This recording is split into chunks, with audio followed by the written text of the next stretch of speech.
was about the dogs. Nah, it's about power. Yeah. Put up to the specialty, sunrise on the ground. Dogs in the grooming tents, whispers all around. Catalog smiles with the tension in the air. Every handshake got a hidden little snare. Bored in the back room, running quiet little schemes. Bylaws in the pocket like a stack of poker dreams. Say it's for the breed, but they guarding their throne. If you question anything, they coming for your bone. Grievance in the envelope, certified mail. Club justice system, but the deck. Morning, everybody. Welcome back. If you're new here, welcome. So we are day 18 morning session where the defense is supposed to rest. I think we have one more witness and then defense is supposed to rest. And then we get jury instructions. And then I think rebuttal.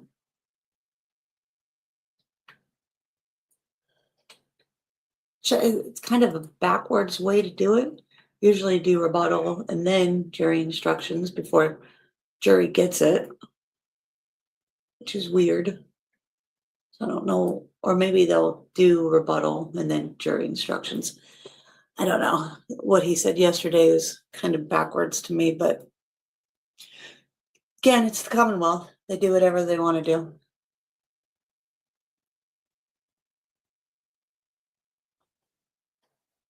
It's kind of odd reading all the comments and the different chats and stuff like that, how they want to blame everybody except the woman who actually committed the crimes. And a lot of the stuff is facts, not in evidence. One person put that that Patrick has been called back to testify 2 times and hasn't shown up. Well, if you're subpoenaed to come back and testify again at trial and you don't show up, they put a warrant out for your arrest. So all this stuff that they're saying in chat, I think people just say stuff to say stuff. Like, a lot of this doesn't make sense. And they'll tell you on the stand if they release you, like, to not be called back, or if you're still held to come back and testify. So I don't know where they're getting all this information or just saying things just to get people riled up or whatever. But my husband had a good point. For all the people that believe that she's innocent and she should be released. If you have children, how about let her babysit your children? She's your babysitter. You believe she's innocent now? Would you allow her to babysit your children alone? Just a question.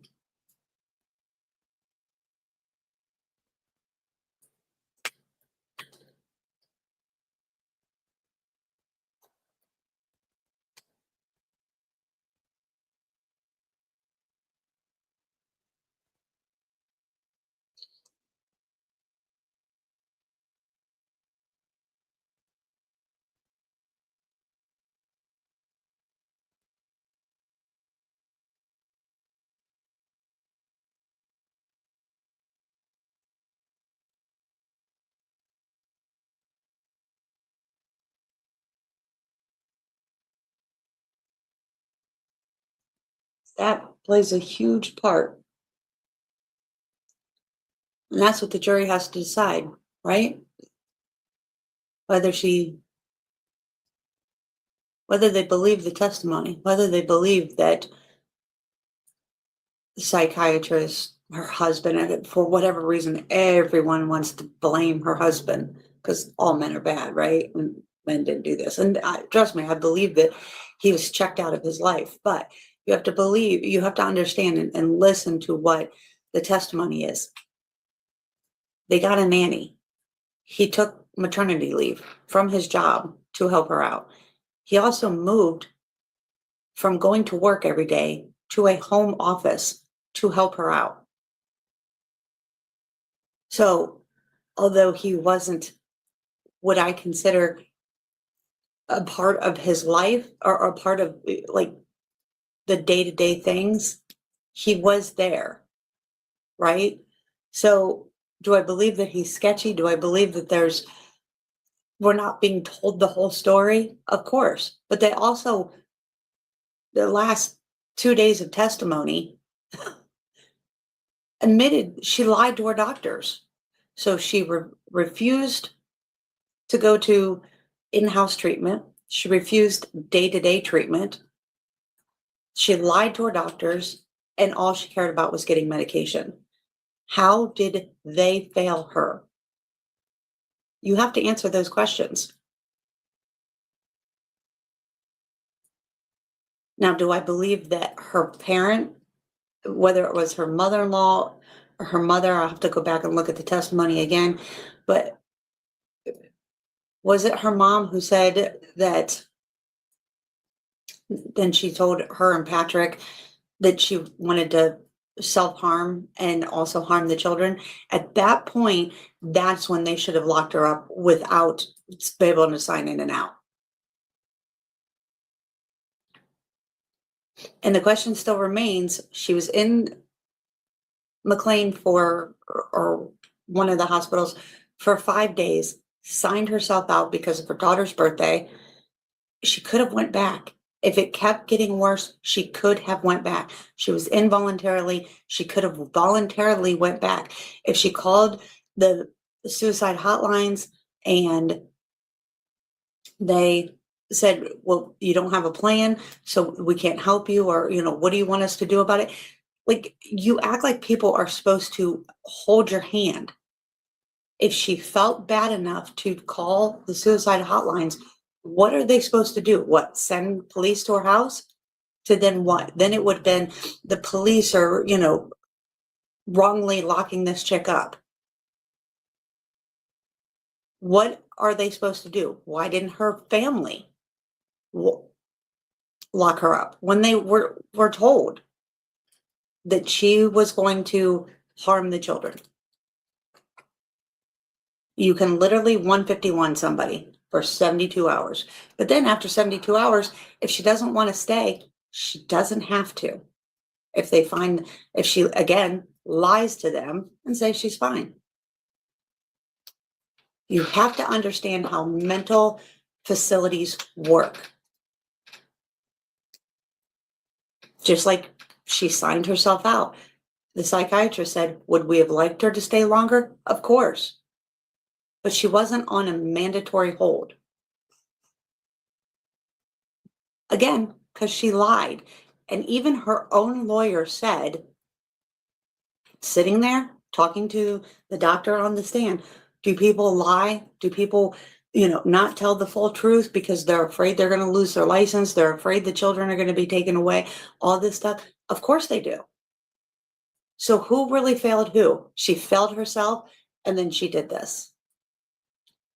So who's really to blame? Everybody has to stop giving these passes, these slaps on the wrist, these whatever. And if you truly believe she is not guilty and she was failed by all these people, then let her babysit your children. You give her your children and you go away. And trust that she did nothing wrong.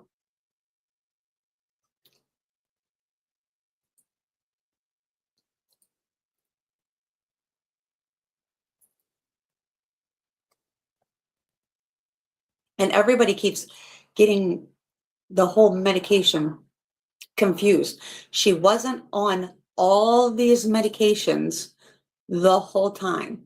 They were trying to figure out what works for her. They were trying this, and then she was like, that doesn't work for me. So they would try another one. They would wean her off of one, try to put her on another one. She obviously, even in her own notes, her own notes to the doctors, wasn't taking this one correctly. She would fill it, but wouldn't take it for weeks at a time or a couple of days at a time. Listen to the testimony. This is where logic and emotion have to be separated. You're emotional because, well, she's a woman and she was, she had all these mental problems and, well, she wasn't being treated fairly and she wasn't this and she wasn't that. She killed her children.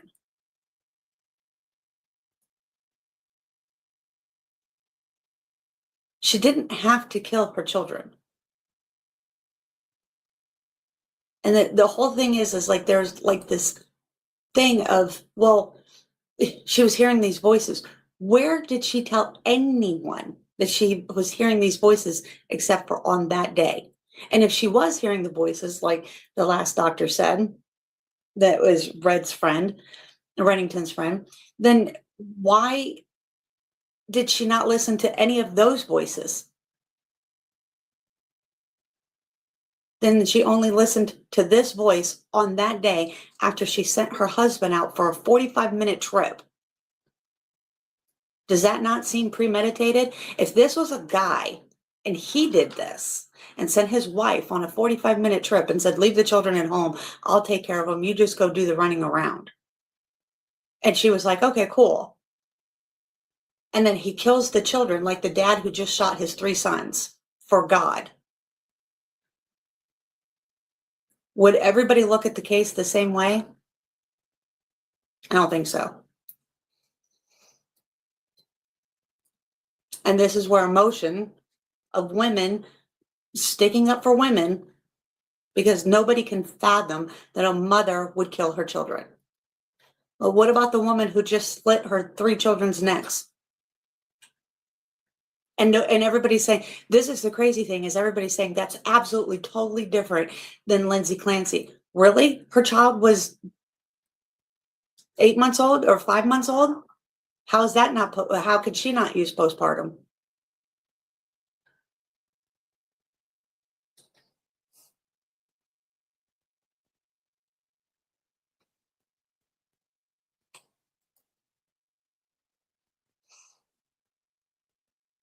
So, I mean, because she told her husband, say goodbye to your children. So how, maybe she was postpartum too. How can you separate the two? Because this is Lindsay and she went around and did this. How are we to not know that? Well, because the doctor on the stand yesterday said, well, they can act the same, they can do the same, they can do pretty much everything the same and still be in psychosis. So how do we know that throwing, him cheating on her didn't throw her into psychosis? This is what I'm saying. Like, we're all looking at it emotionally wise. And this is the thing too, is she had postpartum with her first, a little bit, more so with her second, and then more with her third. If she was such a planner, she did all this stuff down to the T, even all this stuff where the baby had to lay down at 8:36 down to the T. Like, she was a minute, like she was a planner, which is a good thing. Like, mothers do these things where they're like very OCD, right? And I'm not saying she had OCD, but she was very much planned. Her being a labor and delivery nurse, all this stuff, she knew that she had like postpartum, or she was maybe diagnosed with postpartum for her first, second, whatever. Why didn't she already set up therapy, help, all this stuff, knowing that this possibly could happen? And this is the thing, in her journal, all that stuff, she had that she wanted to have a fourth. You have to look at all these details, not just look at, oh, poor her, she's in a wheelchair now, she's never going to get up and walk out of here. That we don't know either. That's assuming that she'll never get up and walk again. There are military people that literally have all kinds of spinal injuries, that are paralyzed for years, that go through therapy and all kinds of stuff and eventually walk again. Because they work on it, work on it, work on it, work on it. You can look it up. That's the actual facts. People do some crazy things just because she's not walking now. We don't know that she isn't walking or trying to walk. Just right now, they're telling you that she can't walk or that she has no movement.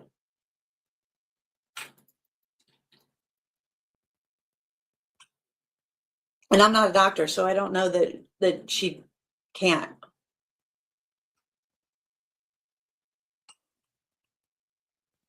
I'm just saying that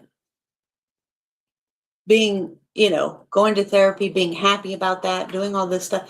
And the whole thing is a lot of people said, oh, well, some people said that fell flat. Some other people said that it didn't fall flat. It kind of was weird that she, when you have a loved one, a parent, a sister, brother, whatever, grandparent that dies on their anniversary, it affects you. Doesn't affect her, her children, birth dates, anniversaries, whatever. She's just so nonchalant about it. And I'm not saying that she's nonchalant. We don't know her affect on it, but we know what the hospital reported on those days.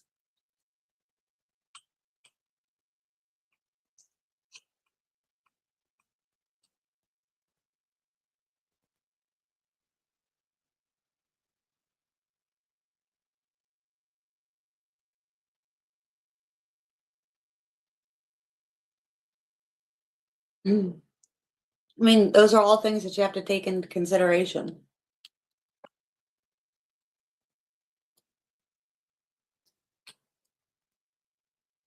In my opinion. Of course, this is all my opinion.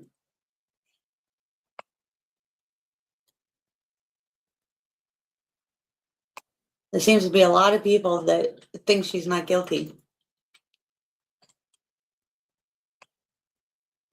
But at what point do you go, you didn't have to kill your children? You didn't have to. You could have done a lot of other stuff. You could have walked away. You could have went to another state. You could have got divorced. You could have left the kids with Patrick. The fact that you had to kill your children, how does that even logically make sense? That you had to kill your children?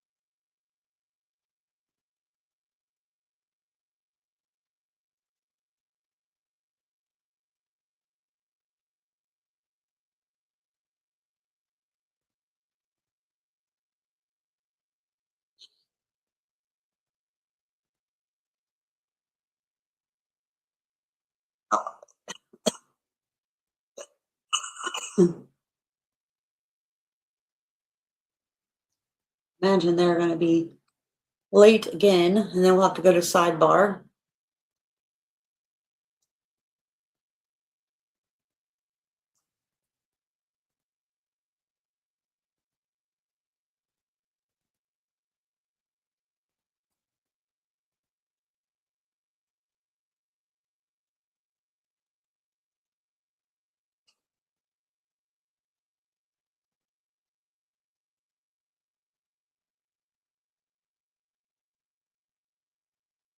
I'll be right back.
Couldn't imagine being a jury member and getting there at 9 and sitting and waiting until so long to get into court.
Oh yeah, they do have one more witness. It's going to be by Zoom, I believe.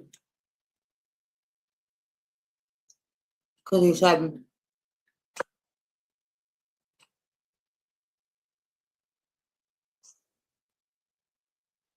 yesterday, I think he was bringing his own guy to set it up. He didn't trust the court. Had to do it.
Oh my God. Takes so long to get into court.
This is the most boring trial this way.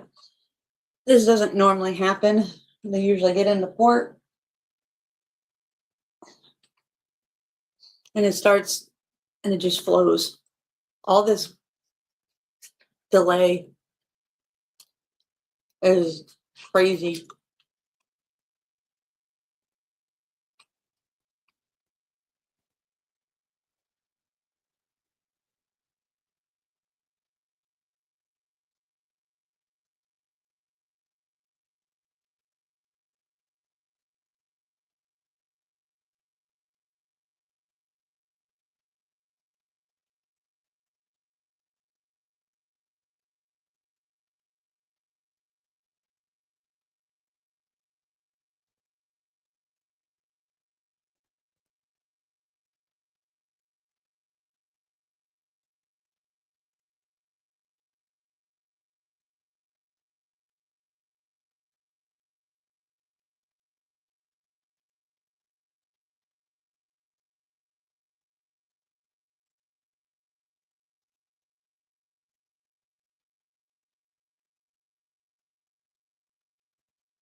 Maybe we'll start court at 10.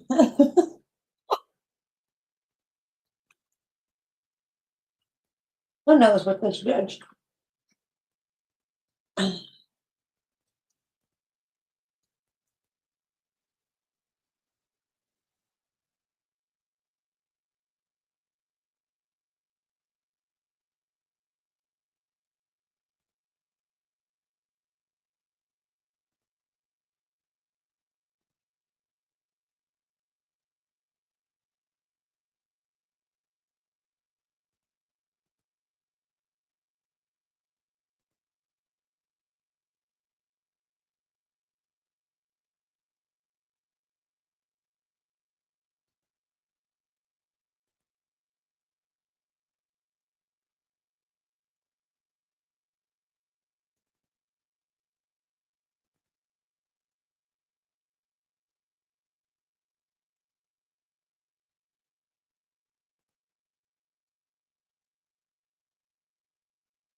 Breaking news details from the Anthony case reveals why prosecutors say he brought the knife to the track meet. During a recent hearing, the prosecutor stated the reason Anthony was carrying the knife were outlined in their Rule 404 motion, according to the filing and statement in court. On the morning of the stabbing, Anthony's ex-girlfriend went to the assistant principal and reporting that she had broken up with him and that he was stalking her. Anthony sent a text that morning saying he was low-key on the verge. In a prior message, he had threatened her with a knife and wrote, "When I stab somebody, I'm going to lick their blood off the blade." Anthony was convicted of murder for fatally stabbing Austin Metcalf in a high school track meet in Frisco, Texas, and sentenced to 35 years in prison. The newly highlighted evidence was part of material the jury did not fully hear at trial because they had a gentleman's handshake. And so they didn't want these texts to come out because they were trying to not prejudice the jury. The revelation shed light on Anthony's state of mind in the hours before the killing. And that's more prejudicial than probative.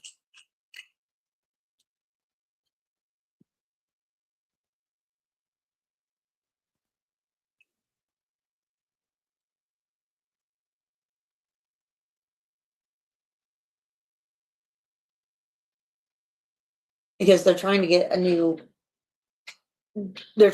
trial for him. So they recused the judge. And now they're trying to get a new jury, but they had a gentleman's handshake. So now they're right.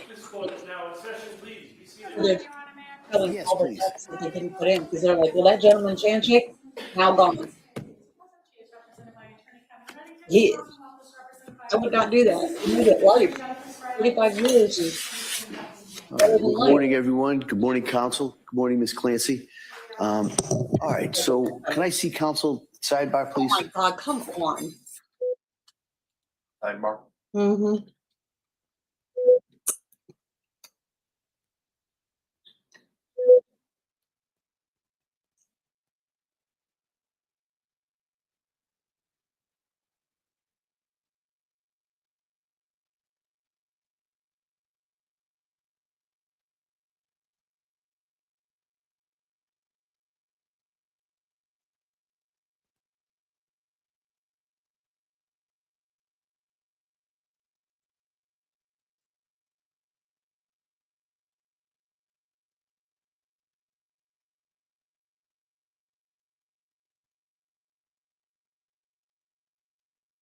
Yep, Texas has the death penalty.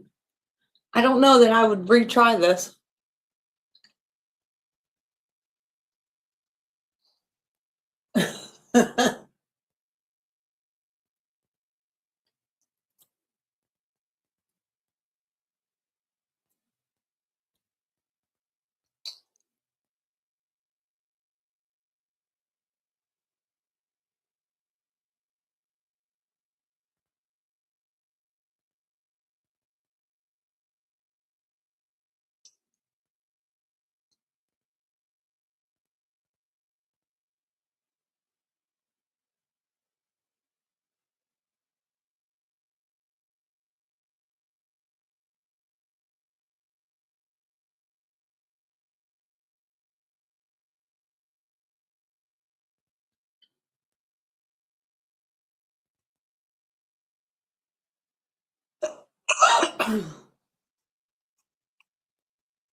Be right back.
There's a priest there today.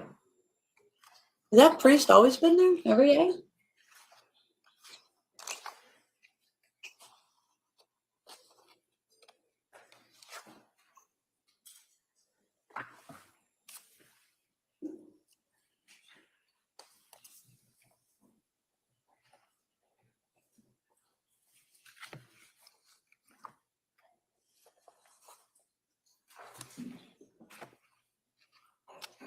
You know what's weird too is that she has all these thoughts and still going through all these thoughts, according to the therapist yesterday, still hearing voices, all these stuff, all this stress that the trial's keeping her under, all this.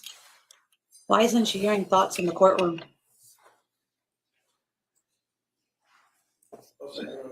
Okay.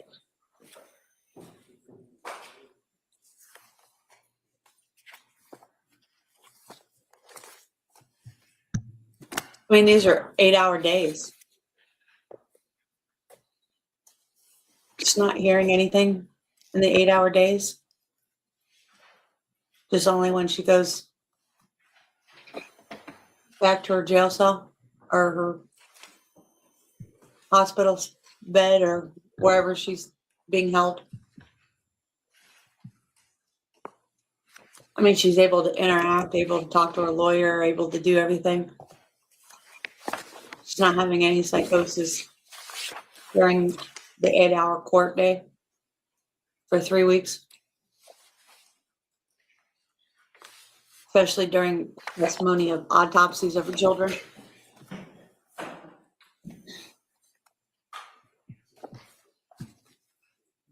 mean, just legit question. Before the judge tomorrow. Sure, hold on.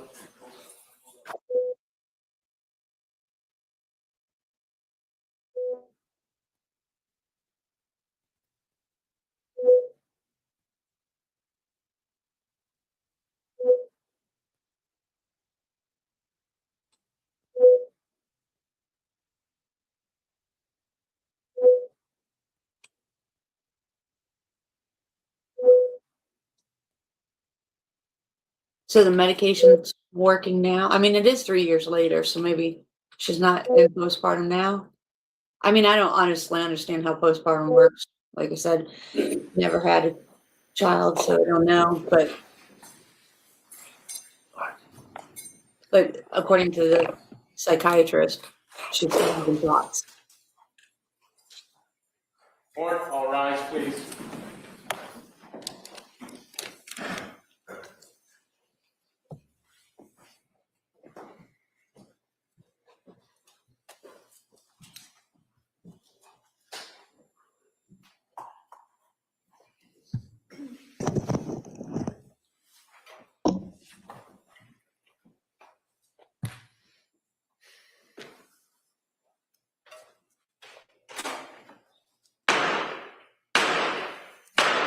Hey, all persons having anything to do before the Honorable William Sullivan, Justice of the Superior Court, now sitting in Plymouth, within and for the Commonwealth.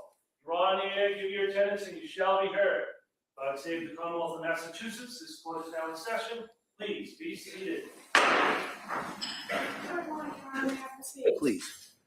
Your Honor, we move on today a continuation of the jury trial in the matter of Commonwealth versus Lindsay Clancy. Ms. Clancy is present. She is represented by Attorney Kevin Harrington. The Commonwealth is represented by Assistant District Attorney Jennifer Sprague and Assistant District Attorney Shannon Hopkins. Well, good morning, everyone. What I'm going to do is, I was looking for my little cheat sheet about the questions. I thought you could probably say them along with me at this point, but let me ask them just to make sure everybody's able to follow those instructions. So has any member of the jury read, seen, heard, or overheard anything from any source that would affect your ability to be a fair and impartial juror?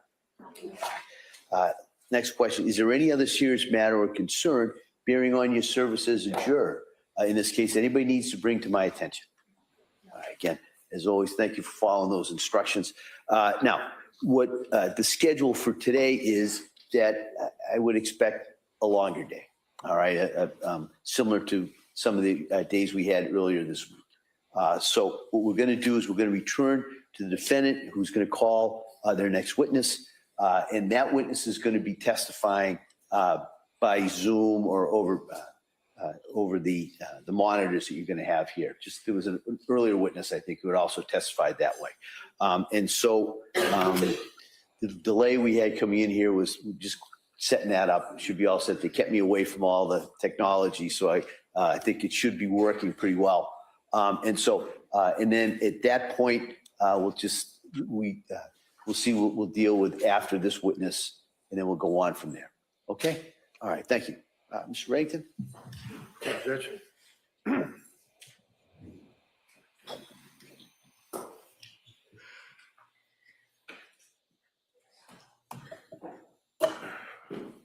don't know who's got to turn it on. Okay. Thank you. Could you please raise your right hand, sir?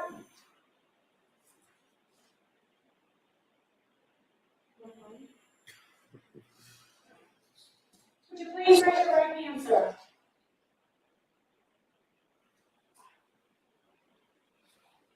Do you solemnly swear that the testimony and the evidence you shall give to the court and the jury in the matter now pending between the Commonwealth and the defendant above shall be the truth, the whole truth, and nothing but the truth, so help you God? Can't hear I him. think there's volume. Could you turn on your volume?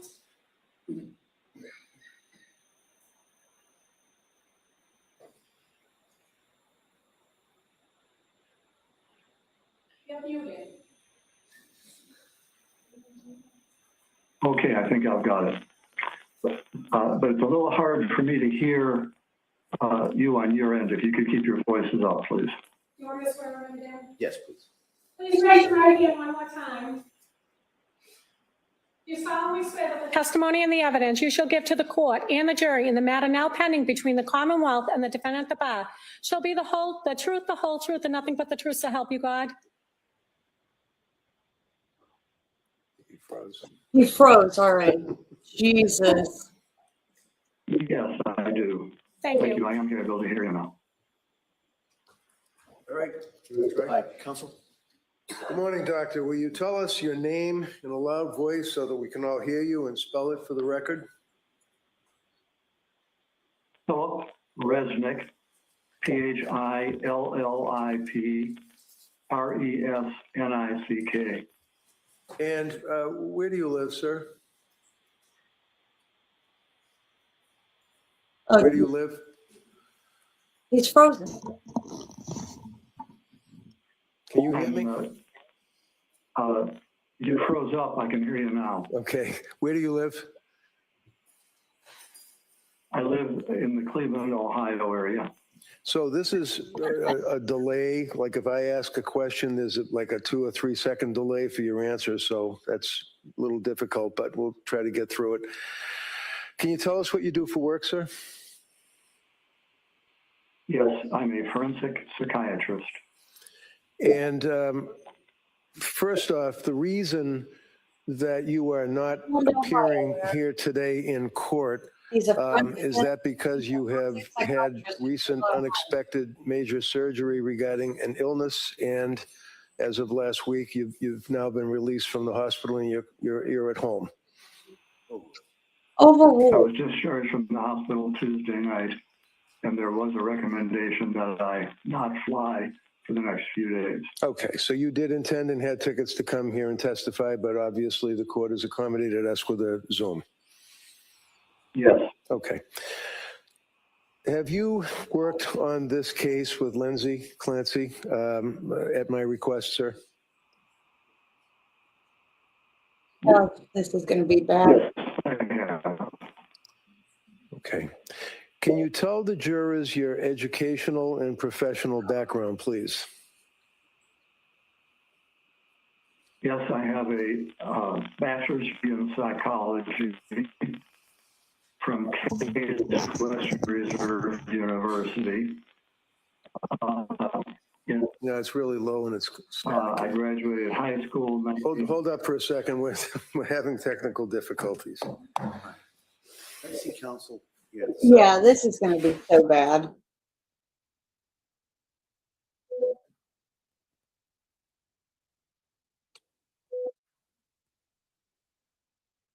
Did they not check this before they did this to make sure that he was okay? Jesus.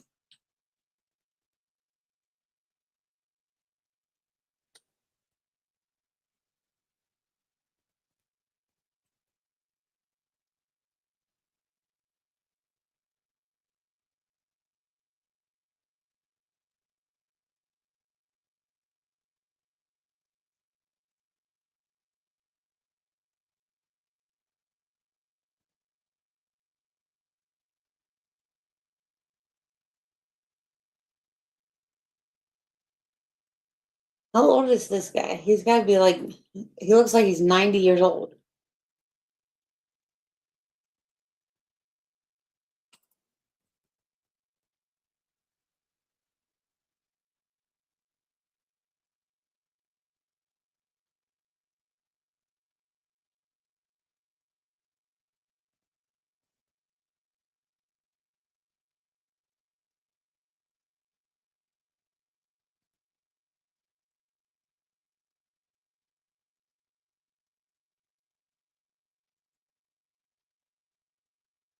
Oh yeah, it was so bad. You couldn't understand him. He was freezing. Well, members of the jury, just like in the old days when you're watching TV, the little sign used to come up and say technical difficulties. That's where we are. So what we're going to do is we're going to take a short break and have Of course we people are. who know more about this than I do to kind of readdress this, all right, to see if we can have a smoother presentation so you're able to follow and listen to the testimony without kind of being broken up and choppy.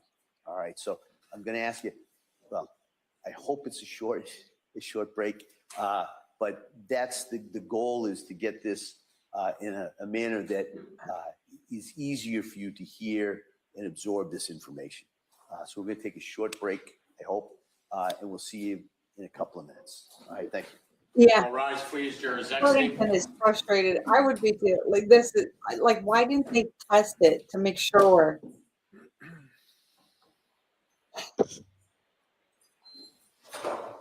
Like, this is your witness, Red. Come on.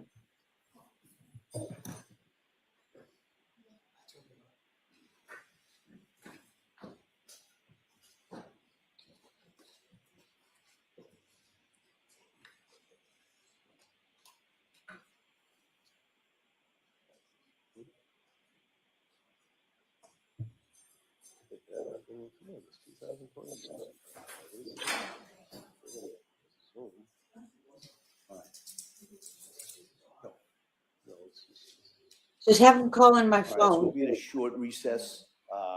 We'll kind of see if we get this working again, and we'll be out as soon as that's done. Court, all rise.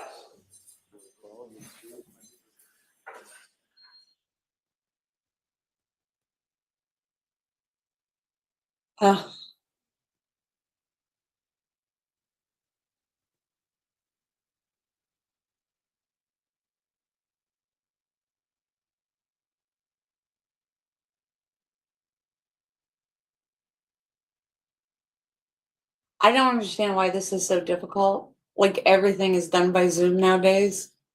It's not hard.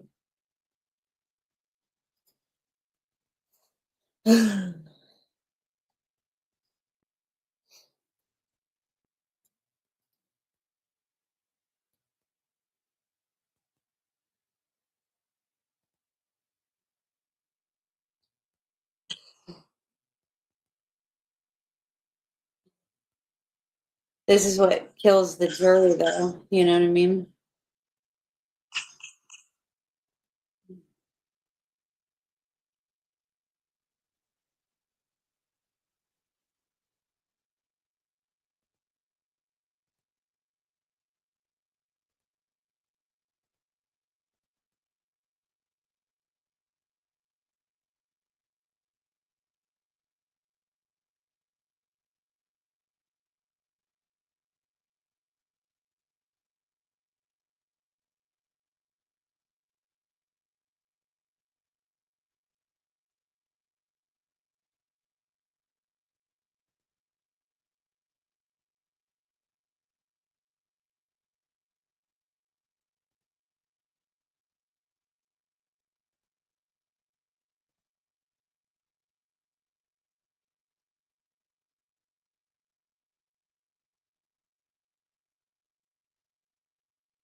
as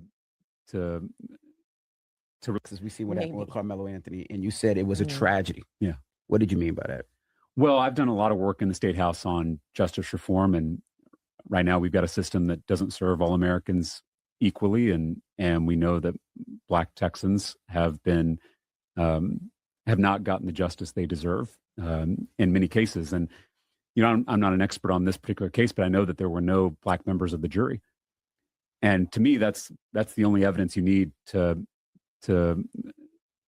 really prove that this system is not working for Black Texans. Right now, Carmelo Anthony's new legal team is trying to get his murder conviction thrown out because they say that too much of the first trial happened off the record. Anthony is serving 35 years for killing Austin Metcalf during a Frisco ISD track meet last year, but his attorneys want a new trial. Real quick, my name is Janelle Fort, and I'm a journalist based in Dallas. Anthony's attorneys have spent the majority of the morning telling a new judge that some pretty important decisions during the first trial happened behind the scenes. His attorney actually accused the former judge of running what he called a, quote, shadow docket. One of the biggest issues they brought up is courtroom access, which we know has been heavily restricted. The defense says once the overflow courtroom went away, some members of the public were shut out, and there wasn't enough explanation on the record for why.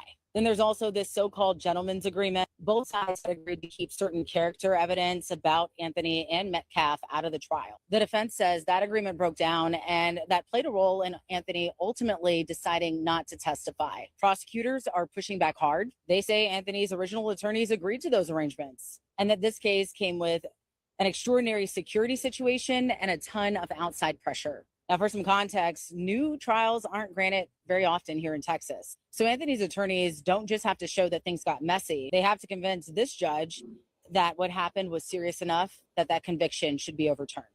Boy. So we got to talk about some shocking, but not so shocking updates coming out of the retrial hearing for Carmelo Anthony. Now, the pro-blackities are trying to get Carmelo Anthony off after he murdered a white teenager in cold blood, because the pro-blackities swore up and down that Carmelo is innocent, and that the only reason that he was found guilty is not because all the evidence and facts clearly suggests that Carmelo is guilty. No, it's because the jury was racist, the judge was racist, the prosecutor was racist, and the defense team was racist as well too. Okay. Now, the problem with that is that ultimately at the end of the day, it wasn't racism. That wasn't a reason why Carmelo was found guilty. The reason why he was found guilty is because clearly Carmelo is guilty, right? And I said at the time that Carmelo likely has some anger management issues, right? That Carmelo is such a shithead, right? He's such a bad kid, despite all of the pro-black conspiracy theories that have been made up about how Carmelo is a 3.7 GPA, 2 jobs, captain of the football team, saved somebody from drowning, amazing, upstanding young man kid, right? Never did anything wrong, okay? Live streaming it. Yep. Totally not a crazy lunatic, right? According to the pro-blackities. Right. Now, I was saying that, no. The reason why they did not allow Carmelo to testify is because Carmelo is such a shithead that there's no way he would be able to articulate why is it that he stabbed Austin Metcalf in the chest and it would come even close to a valid self-defense claim. He can't do it. There's also another reason why he had no witnesses that came to defend him, right? To defend his character, right? That Carmelo was a great kid. He was a great guy. He was an upstanding citizen. And this is shocking, right? That something like this would happen, right? It's totally out of his character. I said at the time that Carmelo was such a bad kid that I wouldn't be surprised if the parents wanted to get rid of him. They were like, you know what? We can fundraise. We can raise millions of dollars and also get rid of a problem child. And a lot of people criticize me for saying that, but I essentially stuck to my guns because I pay attention to people's actions, and everything that Carmelo Anthony's family was doing to me suggested that they kind of wanted their kid locked up, right? That they kind of wanted to get rid of him in exchange for millions of dollars. They're like, well, we get millions of dollars. We got to take some heat. But again, we raised a whole lot of money and Carmelo goes away, right? This is why they cheaped out on the lawyer, right? This is why they got Mike Howard, okay? Not that he was a bad lawyer. It was just ultimately a day he didn't have much to work with. And this bombshell news coming out of Carmelo's hearing to potentially have a retrial to get his murder conviction thrown out basically is going to ruin any chance of that happening. Even if Carmelo is miraculously granted a retrial. If he's granted a retrial, he will be found guilty again right? After this information came out about the gentleman's agreement that allegedly was struck between Carmelo's defense team and the prosecution, which basically agreed that, hey, you know what? We're going to keep character out of this, right? You don't talk about our guy's character, right? You don't talk about the character of the Metcalf boys. We're not going to talk about the character of Carmelo, right?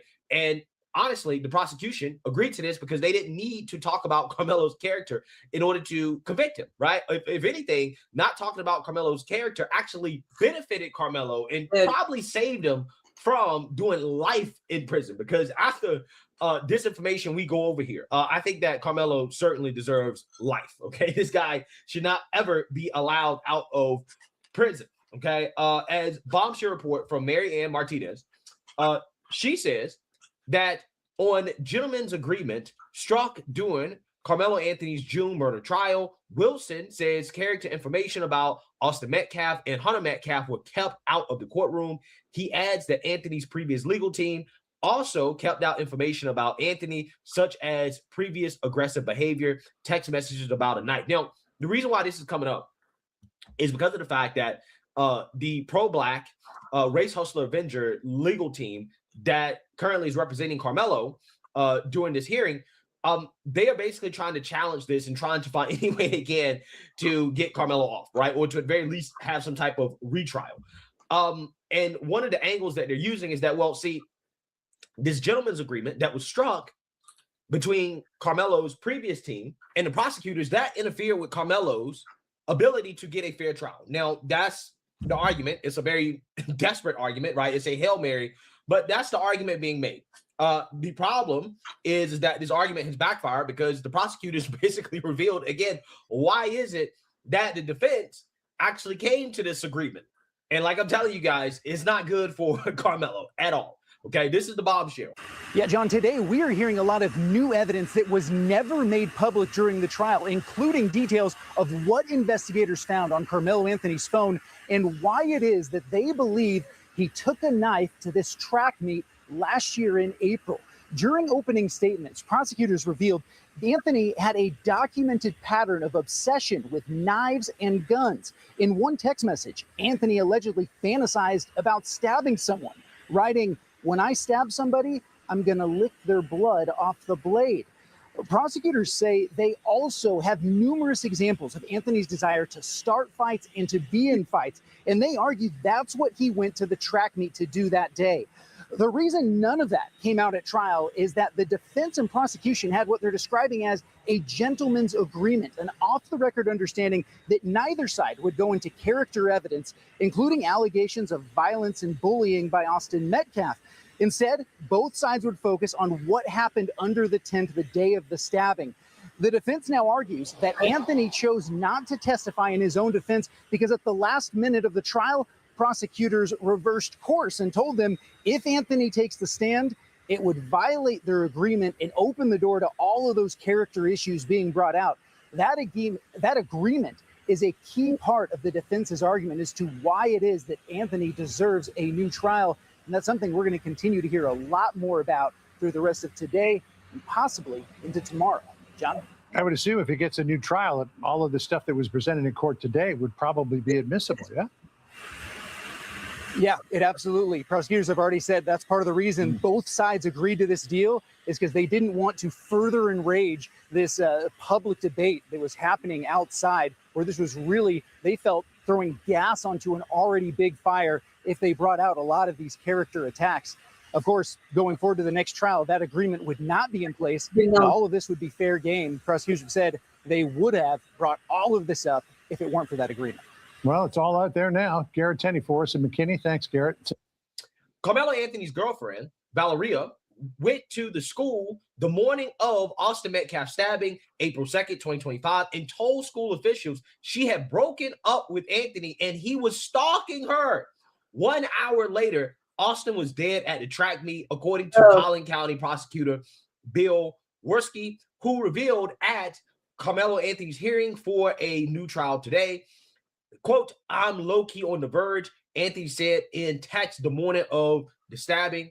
Worski says Anthony had a history of violence and wanted to stab someone. Quote, there's a text message where he fantasized about stabbing someone and licking the blood off the blade. Worski said of Anthony, he was obsessed with starting fights. Worski added, sharing that Anthony had previously been taken to a special program at LSU for kids who can't keep their hands to themselves when he lived in Louisiana prior to moving to Texas. Wow, fascinating, interesting, right?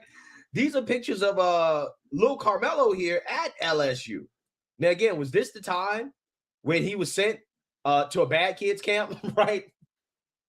Is that what this was? I don't know. But again, I'm not surprised by this. I'm not surprised at all. I said from the beginning, I said that this guy was a lunatic, right? Something was just off about Carmelo. Never heard him speak, never heard him talk. The only thing I've seen of Carmelo for the most part is these stupid pictures and the videos of Carmelo as well, too. He just looked weird, right? He looked a little slow. That's why I never bought into the whole 3.7 GPA thing. I'm like, okay, it's probably weighted, right? It's probably weighted. Because, you can really finesse GPA, right? A lot of people don't understand that a 3.7 GPA is impressive if it's unweighted, which means that essentially they're not weighing your GPA based off the difficulty of the classes that you take, okay? Because sometimes, you'll have kids that'll take AP classes or take honors classes, and, they'll get C's and B's, and that will make their weighted GPA look high, but their unweighted GPA will be low, right? It will be below 3.0, which is not good, okay? So I'm just saying that I never bought into this idea that Carmelo was some type of innocent kid and that he never did anything wrong and that he was out here saving people. All that was nonsense. Now, what I find to be so fascinating about this is that this is the same girlfriend. After Carmelo was convicted, remember this? She posted, "Hold your head high, my sweet boy."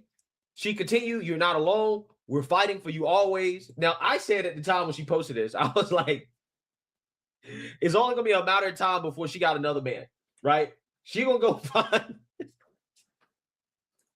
this chica is going to go find another BBC, right? Somebody else going to be clapping them cheeks, right? She going to find a Jose, okay? And she going to have 5 kids with Jose in about 3 years, right? Jesus. That's the type of girl she is to be. But again, she's the one that went to school officials and said, this guy's a maniac. He's a lunatic. He's stalking I got to break up with him. This is why they didn't call any witnesses to testify on his behalf. Again, all the pro-blacks like the Amazing Bottom and others, right, who criticized my coverage and my conspiracy theories around Carmelo and why they didn't want anybody to testify, it turns out I was right.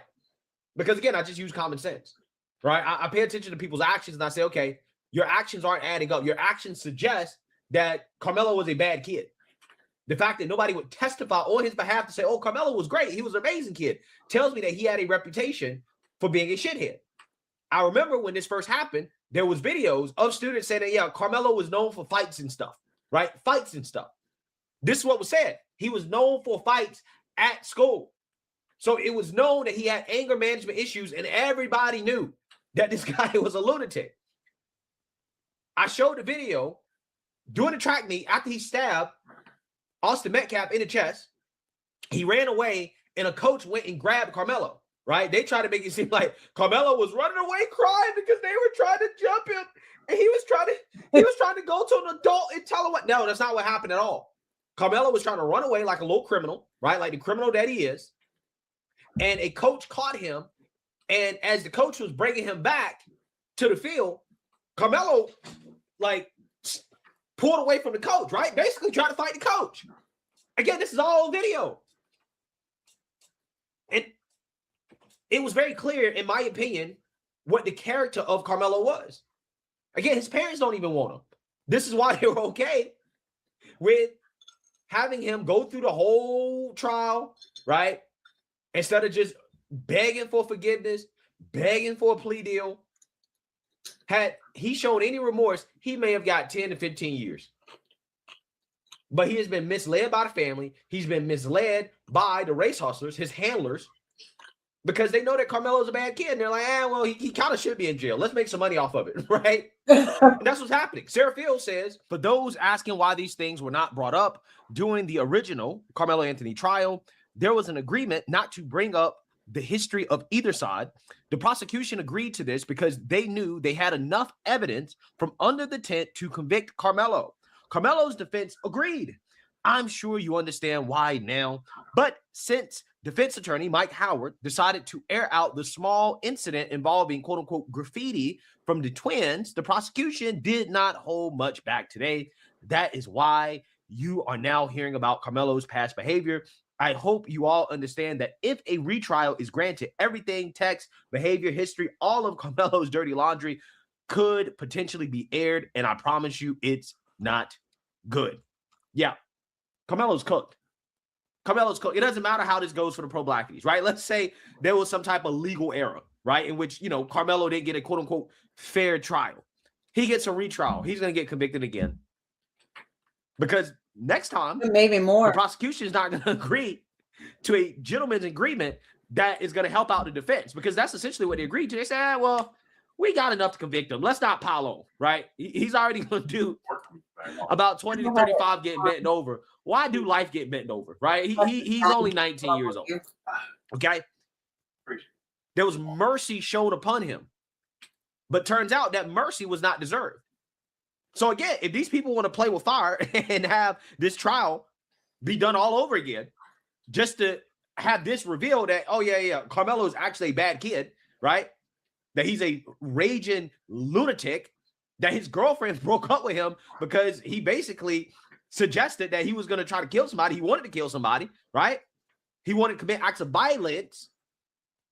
Yeah, going to be hard. Going to be really hard to argue this wasn't murder, right? It's going to be really hard to get off on manslaughter this time, right? Considering how this suggests that some of it was premeditated. Yeah. That he was looking to stab somebody that day. He was looking to kill somebody that day. Yep. Again, this is bombshell. So again, it doesn't matter how this hearing turns out. It doesn't matter if the judge says there's a retrial. It's going to be the same exact outcome, maybe worse for Carmelo. Maybe worse. Yeah. To be honest with you. Again, this is devastating. But like I said, I feel so vindicated right now because I said Carmelo is a bad kid. That's the only way you make sense of the fact that the defense didn't call anybody to testify on behalf of his character because he was that bad, right? He had that bad of a reputation. That's the only way you make sense out of what the parents are doing, right? The fact that the parents seem to have sold out their son for millions, right? Because again, their son was a bad kid. They're like, we can get rid of him, right? He's better off in jail and we can make some money off of it. Yeah, I believe that's what happened. I really do. I believe that. And this right here, again, is evidence and proof that I'm likely right. That explains his parents' behavior. Why they did not just have him be remorseful, to boohoo, whine, and cry, understand, beg for forgiveness, come together with the Metcalfs and to move forward with this in a way that's actually, not racially divisive, that can actually bring the country together. They said, nah, screw all that. We'll divide the country, sell out our son for hundreds of thousands of dollars, if not millions. No. And that's what they did. Yeah. And you got the pro-black idiots like the Amazing Bottom, aka the Amazing Lucas, coming out here talking about, Carmelo, he lost the case because his lawyer was bad. He had a bad lawyer. And I'm like, no. He didn't have a bad lawyer. He had a bad defense because it wasn't self-defense, right? Like there was no lawyer that could get Carmelo off because he was that obviously guilty, okay? Again, I hope the Amazing Bottom, the Amazing Lucas, I hope that he makes a video retracting, right, some of his statements about how, the defense was so bad because they just didn't do a good job of defending Carmelo, right? I hope that he reconsiders the fact that Carmelo, again, was known to be a bad kid, was an absolute raging lunatic. Girlfriend broke up with him. Yeah, that's the reason why the defense didn't have much to work with. Not because he was a bad lawyer, but because, again, Carmelo had a really, really, really bad defense. He had no self-defense claim. That was clear as day from the beginning. But again, if you're thinking with your brain and not your skin color, then you saw that clearly from the beginning, right? But unfortunately, we have a lot of people who don't use their brains, which is why we're even talking about this in the first place. But let me know what you guys think. Make sure you like, comment, and subscribe. Most importantly, share. a Black conservative perspective. Peace. I like that guy. He's such a good guy.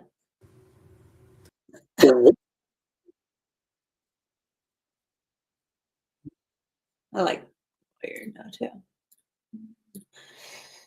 Oh, oops. Okay. Still waiting for the court to come back.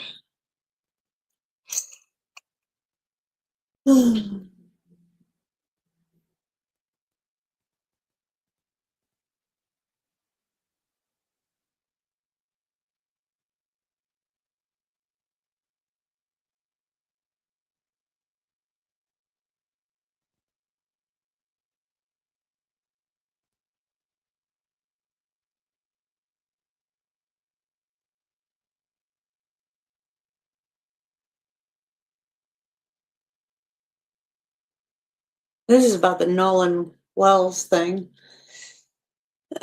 That case is another case that's just crazy in itself. Want to acknowledge Warren, wants to imply when Christine Wells doesn't want to acknowledge Warren, wants to imply, I don't even know him, he wasn't my child's friend. The reason why she has to call the Brandon Tatum interviews a distraction because she wants to distract you away from the fact that her son was friends with not just some white folks, but some white conservatives. That is a distraction from the pro-wokety woke, blackety black, my son is a victim of white supremacy narrative. You are Ms. Wells, Ms. Wansley, Ms. Wansley Wells. You were right. That is a distraction. You're not going to sit down with that man because in that conversation, if you decided to sit down with that man, it would probably be discovered that your son had more in common with Warren than he would have with a Don Lemon. Also remember Warren talking about Nolan's faith and how if in your friend group, if you're listening to Brandon Tatum, 9 times out of 10, people of the same flock together. Christine Wansley Wells or Christine Wells Wansley, I don't know the alliteration of her name, wants to distract from the fact that these young men, they're not some thugs. They're not some crazed white liberals. They were Christian. He talked about his faith a lot in that interview. Here we go again. It says Nolan's dad is at the house to pick up the keys. Warren, it's at Jackson's house, not Warren's house. But she told him Nolan's dad is at the house to pick up the keys.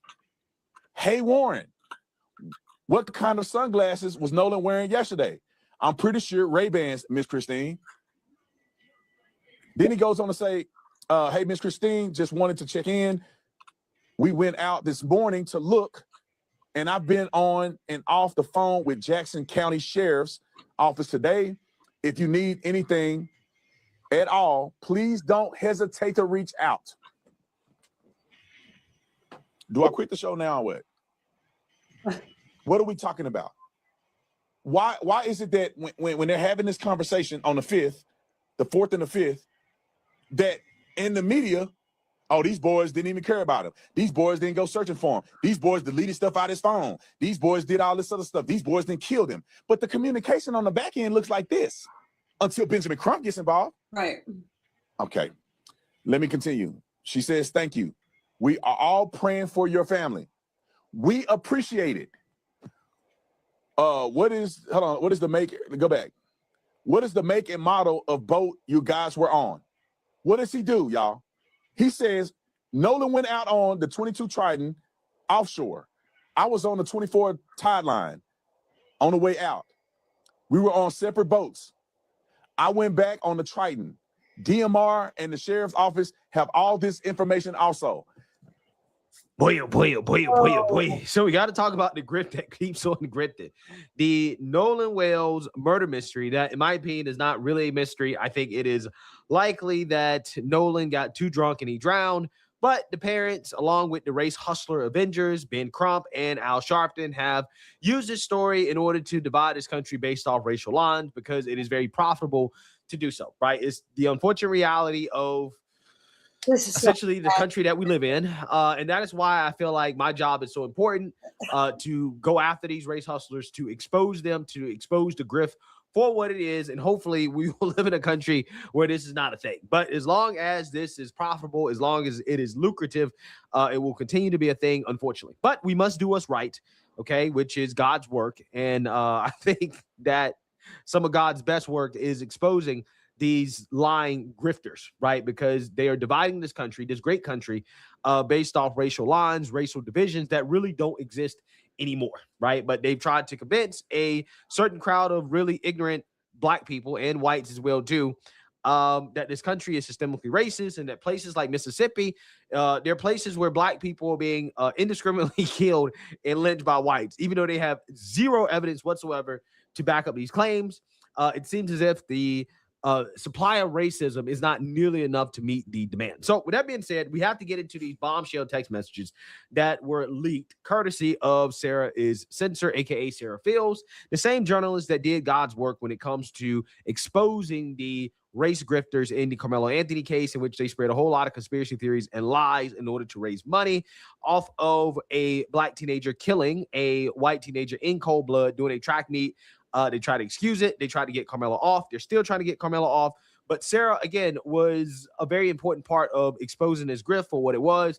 And now she's on to Nolan Wells, dropping these text messages, these leaked text messages that basically refute the suggestion from the Wells family and the race hustlers, Ben Crump and Al Sharpton, which is that Nolan's friends have not been helpful in trying to investigate and to find out what happened to Nolan, because these people swore up and down it was not an accidental drowning, that it doesn't add up, and therefore there must be foul play. Now, one of the reasons why this has become so controversial is because there's no evidence of foul play, first and foremost, but the family is basically throwing Nolan's friends under the bus as potential suspects by strongly implying that they have not been helpful when it comes to trying to figure out what happened to Nolan. The mom says that the friends coming out and giving their side of the story is a distraction. Nolan would be outraged by the way his parents are handling this. And I'm like, wait, what? Like, why on earth would somebody go on and say that about a grieving family? But go.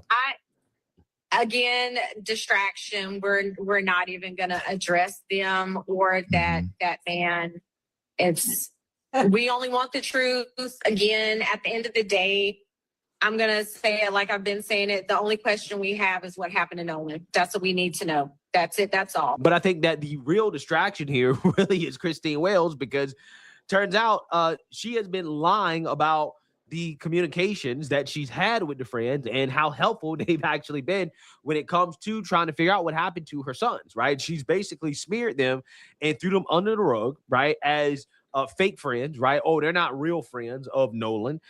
He didn't really know them like that, even though we have evidence and proof to the contrary. And now these bombshell text messages that have been leaked prove even more that, hey, this is a big grift, which is something that I called a long time ago, because again, these people are not being truthful about Nolan's friends and how they're the ones who actually seem to be more concerned about finding out what really happened to Nolan, right? And maybe, just maybe, the Wells family is the real distraction when you talk about what happened to Nolan, because again, they, according to these text messages, were very helpful to the family when it comes to trying to figure out what happened to Nolan, which directly goes against the pro-black conspiracy theory, which is that Nolan's friends murdered him on the boat. Phone, and I'm like, whose number is this? Because, you know, we get weird phone calls sometimes. They didn't leave a message. Number pops back up. I pick up the phone because it says maybe Warren. And I'm like, maybe Warren? So this is 11:07. That's per my cell phone records. So I answer the phone. He's like, hey, Miss Christine, have you seen or talked to Nolan? I said, no. Why? He should be with you guys. And he said, oh, no, well, you know, when we went to the island, there was a girl named Katie that he met, and he had decided to stay behind. And I said, what? Because we know our child. And Nolan isn't one to be like, oh, well, I'm just going to throw caution to the wind, and I'm going to stay here with this girl that I just met. So I'm on the phone with him. Now I'm in a panic. I'm running into my room. Elmore was in bed watching a different movie. And I'm like, frantic. He's like, what's going on? I'm like, no one is missing. I'm trying to pull up the GPS as I'm talking to him. And at some point, he tells me that, I was like, well, you know, his phone says GPS Life 360, not Snapchat. Right. Life 360 says that he's on land. And he was like, well, no, I mean, you know, well, we have his phone. And I'm like, wait, what? And I'm like, okay. Because at that point, you're telling me, this is coming from Warren, don't worry about it. We're going to find him. It's going to be okay. Don't tell me not to worry. This is my child, my flesh and blood that I brought into this world. And you're telling me not to worry. Absolutely not. So then it was after the phone call ended, of course, asking him for information. What was he wearing? He was like, last seen, Northwest tip, black shorts, sunglasses. That's important. So I end up calling DMR, spoke with the DMR. She took all Just for our audience, DMR. So DMR is because he went missing on the island. They are basically the marine people, right? They're the ones who's going to launch the boats to go into the water and all that. But before getting off the phone with Warren, he was like, hey, I know some people at Coast Guard. I said, okay. He's like, I'm gonna call Coast Guard, you call DMR. She was doing, her and the boys, they went out. Like, we were all out searching for him that night. And yeah, like Elmore was saying, there was an issue, some type of friction. The cops ended up coming and they left. And so then kind of the same thing when we came to pick up the key, Elmore went up there asking for the key, didn't know where the key was. And all of a sudden we know where the key is. But see, hold on. But see, this is another thing that bothered me too. When we got to the house, you know, it was some of his other friends were there, you know, and they were, you know, beating on the door like, "What Nolan there? What Nolan there?" You know, beating on the door trying to get in the house. So I walk up to the door and I'm calming them down because for one, okay, you're loud. Two, you're in these people's house. So if you tear these people's house up, that's gonna be a whole nother issue. I don't want y'all bothering it. And three, I need you guys to calm down, and I need them to kind of trust me as being an adult so I can get something out of them. So I get them out the house, and then Jax finally comes down the stairs, I guess in the room. Hair all messed up like he just woke up, whatever. I said, look, I'm Nolan's father. His car's outside. I need to get his car and all his personal effects that may be left over here. And he goes, oh man, Nolan was like my brother. All parties are present excluding the jury. Are we ready for the jury? Yes. Fingers crossed. All right. Still sound bad.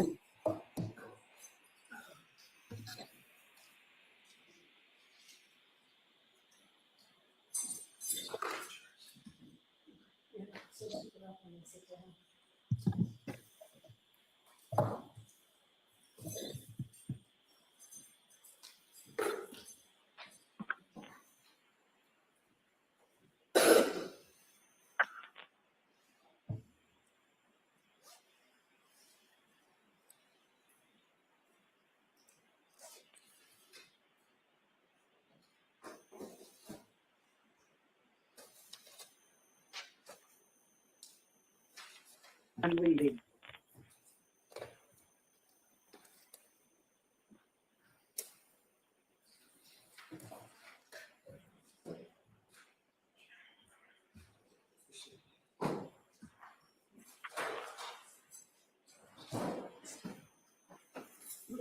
All rise, please, for hearing.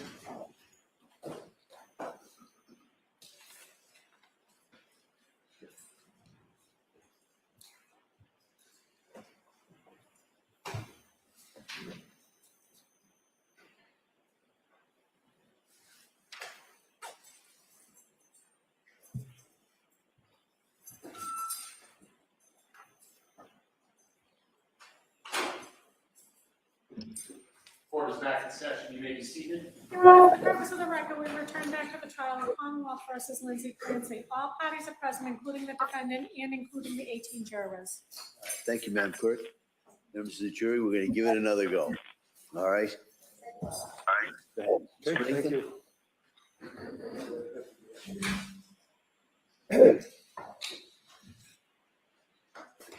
All right, Doctor, can you hear me? Yes, yes. Excellent. Tell us again your name for the record, just so, and spell the last name. So Resnik, C-H-I-L-L-I-N-P-R-E-S-N-I-C-K. All right, and you're going to have to speak a little slower, only because of the, the microphone. Okay. Tell us your background, sir. I know you're a physician. Tell us your educational background and your work history. I am a forensic psychiatrist, and I received a bachelor's degree in psychology in 1959 and a medical degree in 1963, both from Case Western Reserve University in Cleveland, Ohio. I then had a 1-month internship in a military hospital in Texas. And then I came back to University Hospitals of Cleveland, where I completed my residency in psychiatry. And do you have, go further? I'm sorry, go ahead. Go ahead. Yeah, would you like me to? Yeah, you can continue. I interrupted, I apologize. Yeah. I have remained at Case Western Reserve University as now a full professor. And I've also become interested in forensic psychiatry, that is, that aspect of psychiatry which relates to legal issues, such as this case. And I initiated a fellowship in forensic psychiatry in 1979 and directed that for 40 years. I also served as director of the Court Psychiatric Clinic in Cleveland, Ohio for over 40 years. Doctor, do you have board certifications as well? Yes, I'm board certified in psychiatry, 1971, and board certified in forensic psychiatry, 1979. Did you also have added qualifications in forensic psychiatry in 2014, 2024, and recertifications? Yes. And have you, without going through them, also had a number of visiting professorships? Yes, I've had about 14 visiting professorships. Now, Doctor, this case involves what I guess is referred to as filicide, F-I-L-L-I-C-I-D-E, I believe. Did I spell that right? Single L. Single L, okay. Can you tell the jurors what that means? Filicide is a parent killing a child, and it is a relatively infrequent phenomenon that occurs in the United States somewhere between 400 and 500 times a year. And Doctor, is it fair to say that you have, at least in the country, if not outside the country, the most experience in working on filicide cases? I believe that's true. I have been personally involved in, I'd estimate about 80 cases where I was asked to evaluate mothers and fathers who had killed their children.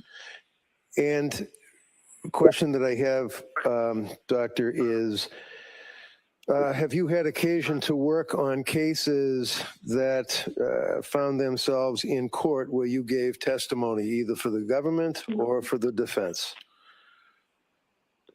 Yes, I have. Let me just go through if I can. So let me just go through so we can cut to the chase. Did you work as an expert on the case of Jeffrey Dahmer?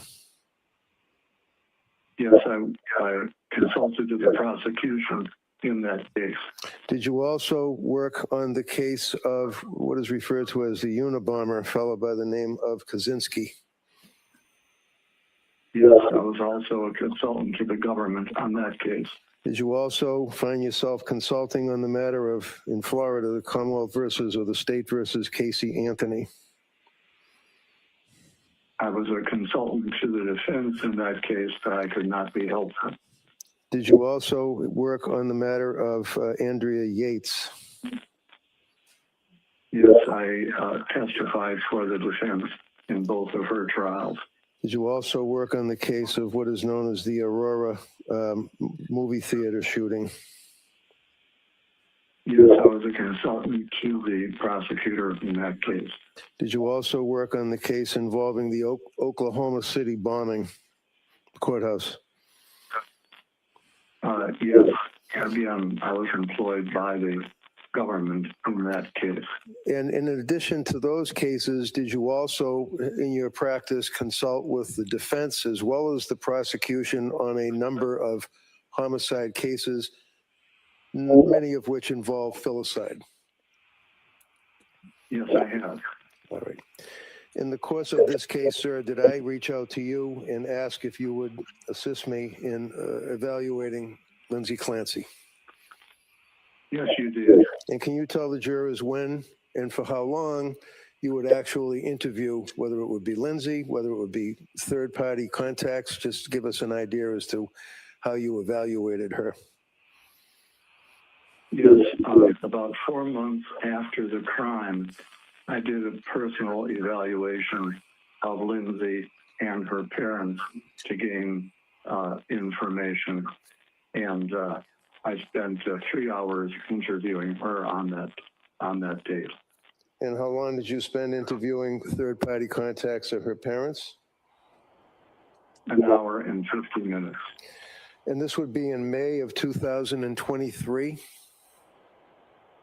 That's right. Where did the interview take place? The interview took place at Duxbury Hospital. Would that be, is that a hospital facility that's a mental institution in the town or city of Tewksbury? Tewksbury, yes. And Lindsay actually came and was living in Duxbury at the time of the incident, is that correct? That's correct. All right. So can you describe for us, without getting into any statements that she made to you, tell us about the circumstances. How did she appear to you physically? And how was she able to answer your questions? Just tell us what her appearance was, her mood. Yes. Well, first of all, at the time, of course, she had suffered major injury and was paralyzed. So that was the setting. So during the examination, she did not have control of the lower part of her body. During the interview, she appeared somewhat matter of fact, but at the time she was still grieving. The nurses told me that she was crying daily about the loss of her 3 children. Nurses told you that? She was also medicated at that time. She was fully cooperative and gave me a detailed account of her recollections of the critical events.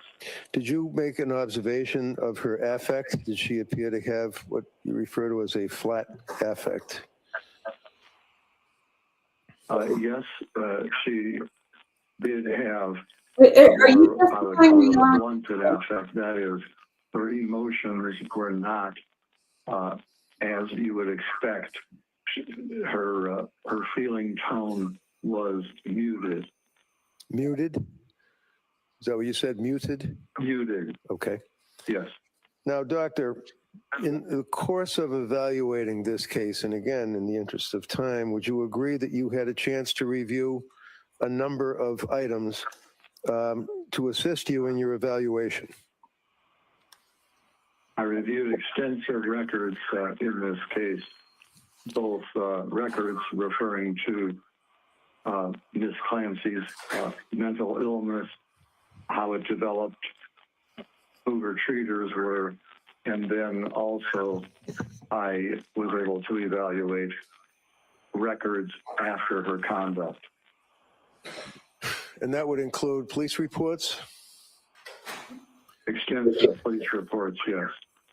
Grand jury testimony? Yes. Photographs? Yes. Videos? Yes. Medical records from healthcare providers such as Dr. Tufts, nurse practitioner Gelada, and McLean Hospital? Yes. Were you aware that she had also contacted suicide hotlines and went to a facility in Rhode Island, Women and Infants?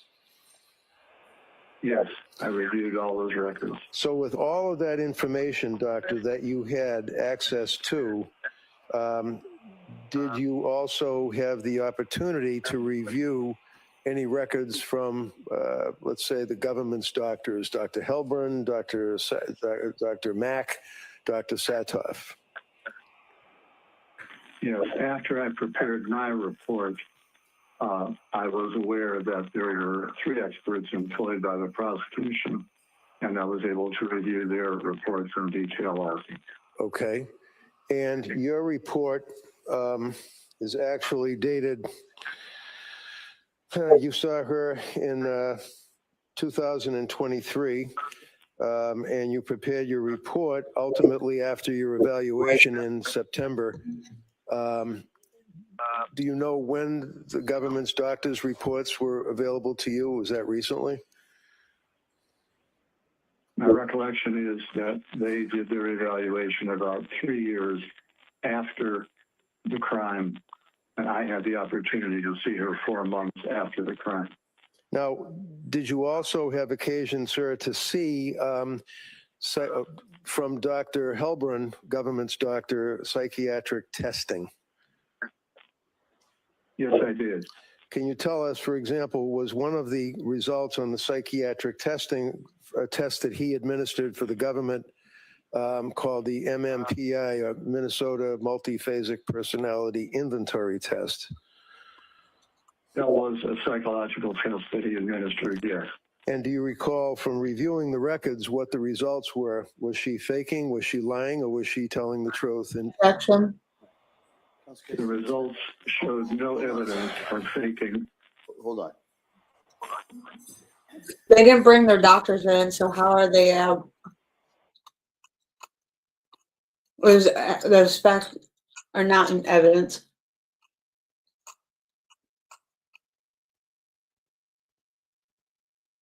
He keeps trying to sneak this in somehow.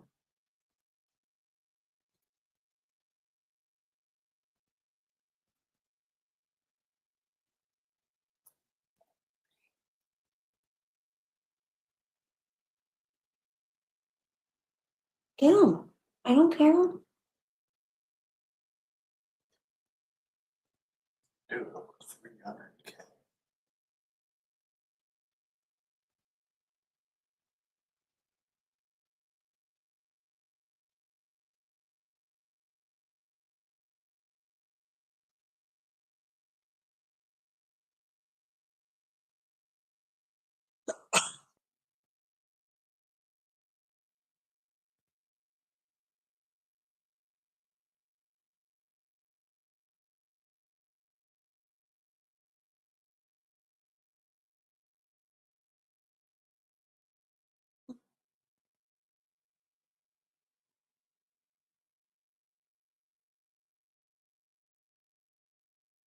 Sure. Yeah.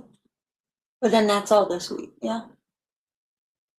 At that price, yeah. Huh? Huh? At that price, yeah. At that price, yeah. Okay.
Get long down court today.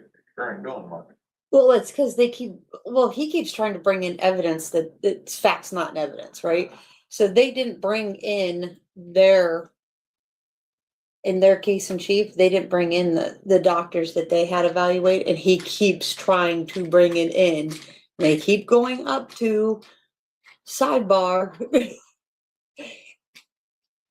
and he keeps trying, every psychiatrist, he keeps trying to bring it in. And they keep going sidebar. Okay, doctor, I had asked you if you were aware that government's Dr. Halpern had administered the MMPI test and came to a conclusion as to whether or not Lindsay was telling the truth, faking, or exaggerating symptoms. And you relied on that test as a portion of your opinion. Is that right? Yes, I did. Can you tell the jurors what the results of that test were, to your knowledge? The summary, the results were that Lindsay Clancy had a tendency to minimize and did not have a tendency to exaggerate what she was saying in her own symptoms. Did it also indicate that she was not, I think the terminology is faking or lying in her answers, but in fact was being truthful as best she could be? Yes, although the test is a little more specific about symptoms rather than lying or not lying, but it did not suggest any evidence of faking symptoms. Okay, and I'm sorry, that broke up. It did not suggest any evidence of what? No evidence of faking psychiatric symptoms. And then finally, one of the scales in that test is referred to as the K, I think from the books, the K scale or the lie scale. Is that correct? Yes, that was not elevated. Not elevated. Okay. Now, doctor, in your experience, do you have any particular subspecialty or interest in the concept of people that are malingering or faking in the forensic world? In other words, if it's a criminal case, if it's a workman's comp case where somebody's pretending their back hurts, things of that nature, have you focused on that as a subspecialty or interest in your career? That has been a major interest. I've actually written 46 articles or book chapters in this area. The first was 1984. And over the course of that, of course, new research comes out. So when I write a new edition of a book chapter, it would incorporate new material. So even though the chapter may go through 5 editions in a particular book, they're up to date, and the ones which were written earlier would no longer be the best basis for forming an opinion. Now, for example, when you reviewed Dr. Helbrin's report for the government, did he refer to your articles? He did refer to my research, yes. And was that updated research or was it old research that he referenced? He referenced older research. So can you tell us, Doctor, when you consider let me start over again.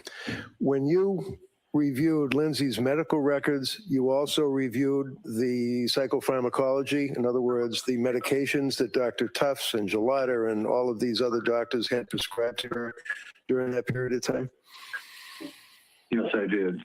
And have in mind your interview, the time that you spent with her directly reviewing all of the documents, all of the medical records, everything that we've talked about.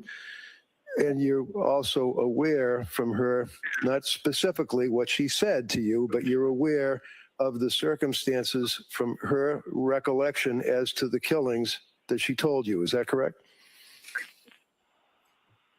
Yes, as well as the journal she kept and other evidence of her thinking and symptoms as the time approached for the crime on January 24th, 2023. Okay, and you were also aware of her access to her cell phone, doing Google searches and looking up medications during that period of October, November, December, and January. You're aware of that, correct? Yes. Okay, and can you tell the jurors, in your opinion, sir, with your years of experience in the issue of filicide, working for just the government on a number of cases and the defense, and your evaluation of Lindsay, can you tell this jury your opinion as to whether or not at the time of the killings that she was suffering from a disease or defect that impaired her ability to substantially appreciate and or conform her conduct to the requirements of the law? Well, sure. Let me begin with the issue of whether she had a mental disease or a defect. Ms. Clancy had a severe depression. There is a book called the DSM, or Diagnostic Manual, prepared by the American Psychiatric Association, which lists criteria for various diseases. So in the diagnostic manual, for example, one needs to have 5 out of 9 symptoms to make a diagnosis of major depression. And Ms. Clancy, as she approached the date of the crime, actually had 7 of the 9 symptoms and was severely depressed. So that in addition to that, she had some earlier evidence of what's called a mild mania, and that fits together in what's called bipolar 2. So in other words, it's a type of bipolar illness where there is more frank depression, severe depression, but the manic aspects are not as severe. So my final diagnosis of her was called bipolar 2 with a severe depression on January 24, 2023. And from reading the reports of all the experts that will be testifying, no one failed to diagnose a major mental disease on the day of the crime. Now, doctor, in the course of that diagnosis, have you considered the concept of postpartum depression and or postpartum psychosis? Yes. And can you tell the jurors how that... First of all, I'm sorry. Can you tell the jurors how that factors into your diagnosis and opinion? Yes. Ms. Clancy had a history of anxiety and difficulty with each of her children. It was minor with her first child, more significant with her second child, and on the occasion of Callan's birth, things went well for the first 3 months, but then Ms. Clancy became very anxious and depressed, and it took quite a toll on her. And I believe the jury has heard from various treaters, such as Dr. Tufts and Nurse Delata and others, and her own anguish about how depressed she was, where she actually felt she couldn't function, her brain was damaged, she would never be the same. So she definitely met the definition of a major depression as well as this bipolar phenomenon. Okay. Now, with respect to the postpartum aspect, since Ms. Clancy's symptoms began within 3 months of Callan's birth, that would be considered a postpartum onset. Then, of course, she had considerable difficulty over the next 5 months, and at the time of the crime itself, on January 24, 2023, Ms. Clancy was frankly psychotic. So in that sense, she had a postpartum psychosis.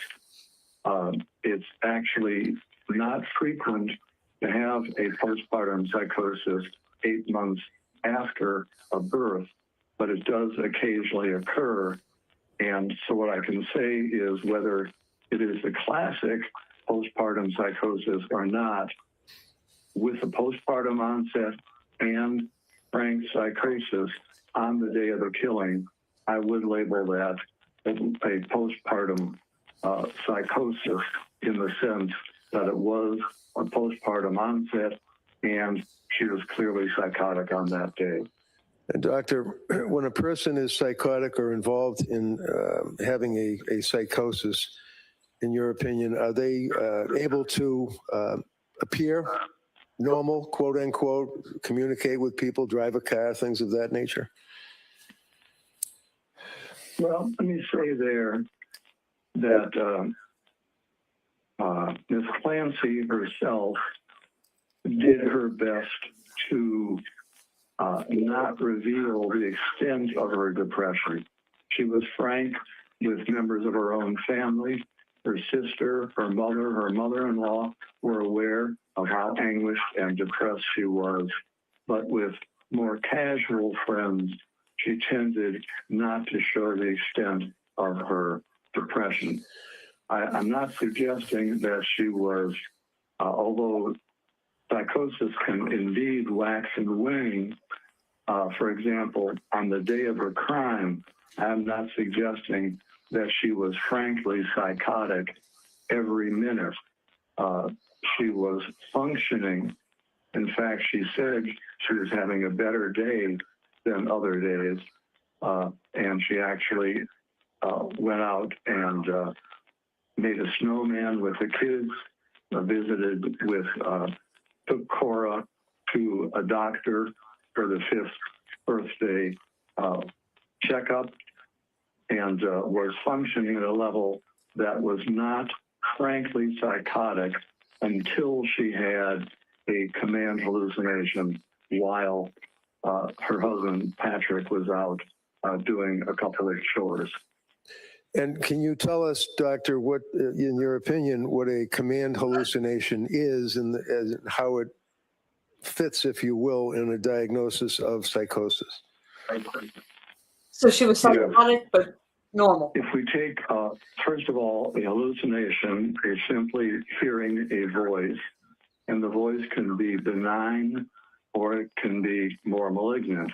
So a voice may just simply say, open a window. About 1/3 of voices are called command hallucinations. That is an instruction to do something. And the majority of those commands are benign. So it might be open a window, get a glass of water. It might be something much more ominous, such as to kill oneself or harm someone else. Those are dangerous command hallucinations. Now, in Ms. Clancy's case, she had not only a command hallucination on the day that she killed her children, she had what is known as a delusion of influence.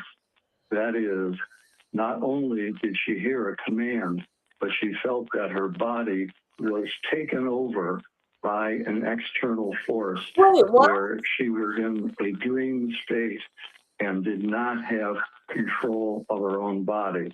It was almost like she was a puppet and someone else was pulling the strings. Oh, objection. That's not an evidence. Where was that ever? That's retarded. Where was that ever stated anywhere?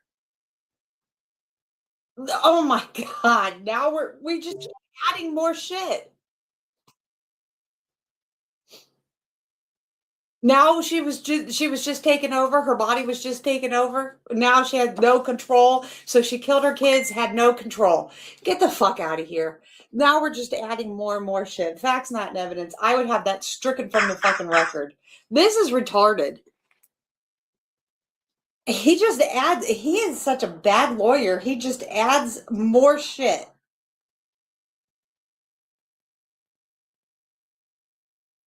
This is crazy.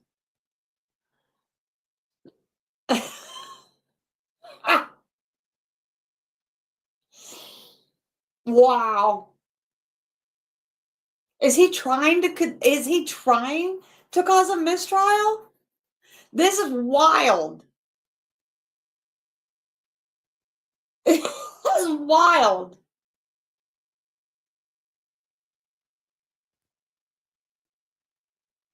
Members of the chair, I want to give you an instruction at this point. I'm going to go into this also a little bit later when I give you the full instructions at the end of the case. Right. But you are not to consider the defendant's statements to any psychiatrist or psychologist as establishing the truth of any facts that are contained in that sentence, in those statements. All right. The defendant's statements to any psychiatrist or psychologist for purposes of evaluation cannot be considered by you as evidence of premeditation, extreme atrocity or cruelty, or specific intent to kill. Such statements are admissible only as they relate to the basis for the doctor's opinion of the defendant's mental condition. All right, and I'll go into that a little bit later. Oh my Lord. That just like it, Judge. That was bullshit. Those facts were never presented by anyone. So, Doctor, to conclude, would you relate your opinion as it relates to the standard of a person being lacking criminal responsibility at the time of the commission of a crime in the Commonwealth of Massachusetts? This is wild work. Well, there are two arms to the test for criminal responsibility. One has to do the defendant's ability to control their conduct, and the other has to do with their knowledge of the wrongfulness of their acts. I'd like to address each of those separately, if I may. Sure.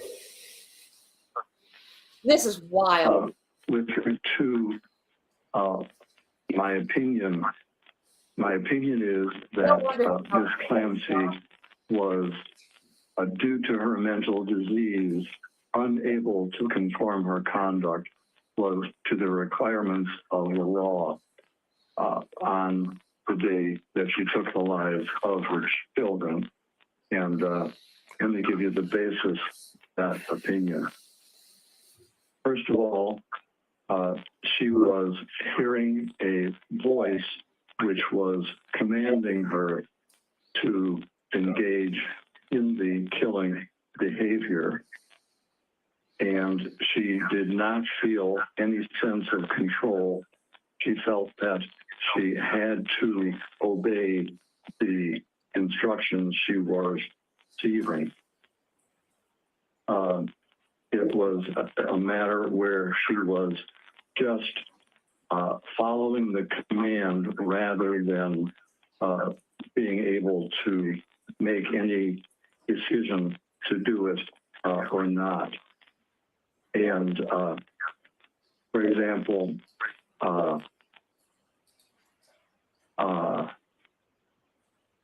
I asked Ms. Clancy. No, you can't say what you talked, Doctor. You can't. You cannot say what she told you. All right. No wonder he helped. Okay. All right. I will not do that. Let me just make sure I'm covering other aspects of this. The second evidence that she was lacking control is the fact that she made a severe suicide attempt, also based on the command hallucination that she heard that day. Do you know that so that she not only cut her throat and jumped out of a window, she very much wanted to die. That's speculation. Now, in my research on women who kill their children, I've divided the motives into 5 categories. And I want to look at how Ms. Clancy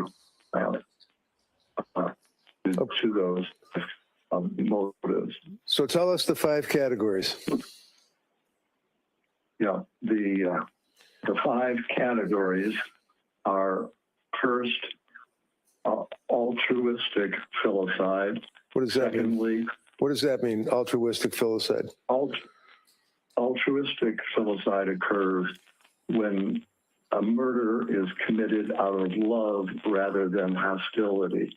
It is an effort on a mother's part to do what is best for the child. They may believe the child is, they may have a delusional belief the child is about to be tortured in their delusional mind, and they take their life in doing what they believe is in the best interest of the children based on their delusional idea. Altruistic filicide also occurs when a mother may plan to take her own life, and in her psychotic thinking and severe depression, it is distorted, and she may believe that the child will be worse off if she remains alive. So, for example, in Ms. Clancy's case, she believed that, as the jury has already heard, she was obsessional about caring for her children. She consulted with others at work to try and do exactly what was right for her children. And she believed that if Ms. Clancy took her own life, her children would be in terrible shape. And in her mind, she believed that she would be doing her children a favor by having them go to heaven with her rather than remain on earth without her doing the mothering. Her mind was very distorted like that. Okay. So if you could just tell us the other titles of the other 4 types that you were referred to. Just tell it without getting into detail if they don't apply to Ms. Clancy. All right. The second category does apply to Ms. Clancy, and that is called acutely psychotic filicide. Okay. And this occurs when someone is frankly psychotic. They may have delusions or hallucinations. They're out of touch with reality. And rather than having any rational motive, they're simply acting on their psychotic beliefs. So those 2 both apply to Ms. Clancy. The other 3. Okay, go ahead. I'm sorry. Go ahead. No, that's all right. Just give us the other 3, the captions of them. The other 3 which do not apply, one is called child maltreatment, in which a parent may shake the child to death or throw a child against a wall in an abusive manner.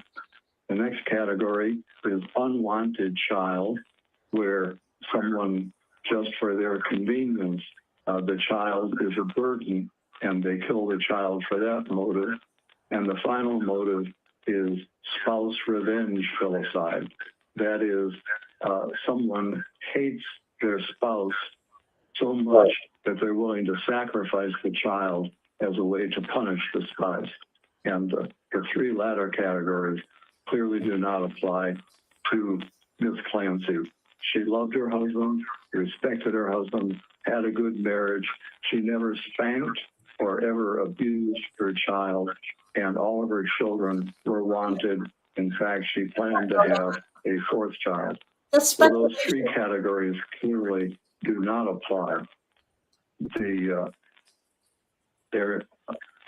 I can explain how the 2 categories did apply, I've already mentioned that Ms.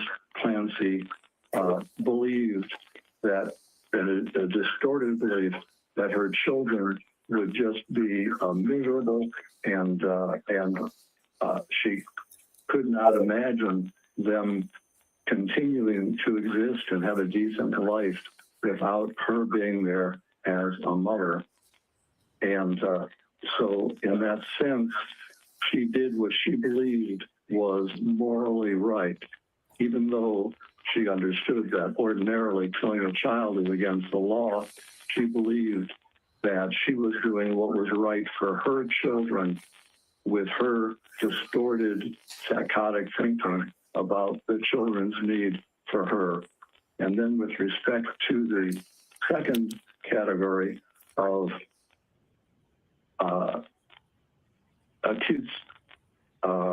acutely psychotic, Ms. Clancy was under the influence of a command hallucination and idea of influence, so that at that time, rather than the ability to make a rational decision, she was so in the grip of her psychotic command hallucination and idea of influence that she lacked the capacity to conform her conduct to the requirements of the law. Okay.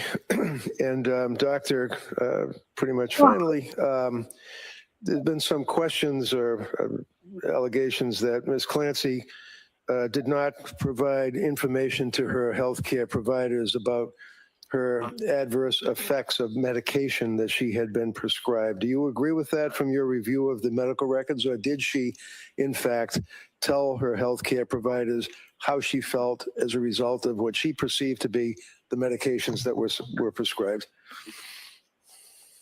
It's my opinion of regional medical certainty that Ms. Clancy was actually a more sophisticated patient than most, and she was forthcoming in conveying her symptoms. The one area in which she was not fully revealing was the area of when she had an impulse to harm her children. And that was because she had a rational belief that her children may be taken away from her by a social service agency. She had an irrational belief that if she even entered a medical hospital, that her children would be taken away. So that is the one area in which she was not fully forthcoming. Now, Doctor, in your experience, do you find that many women that are caretakers of children postpartum, after the child is born, that are having these intrusive thoughts and having these dark thoughts, are in fact afraid of reporting them because of that very reason that you're talking about? Objection. Yes, no, you can't answer that. Question. Okay. Also, this also blows up their. It's also been mentioned here a couple of times that she hasn't killed herself yet, even though she's in the Tewksbury Hospital. Can you tell the jurors briefly, while she's in the Tewksbury Hospital, what are the circumstances of her confinement and what type of care is being provided to her as it relates to whether or not she, or why she hasn't killed herself yet? Oh my God. Well, Nancy, indeed, there is evidence of her going suicidality to such an extent that she is never allowed to be out of the presence of a staff member. Even when I conducted an examination of her and requested privacy, a staff member had to be present. So her ability to take her life in view of her process and observation is and she recognizes that, so that the reality is, no matter she does not want to live at any point, she has no choice but first to live at this time. So thank you very much, Doctor. You have to answer some questions from the DA. Your Honor, at this point, I would like to, because I'm looking at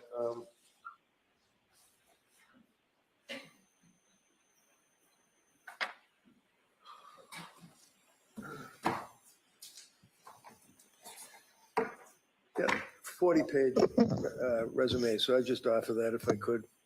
Any objection? No objection. Okay, that may be marked.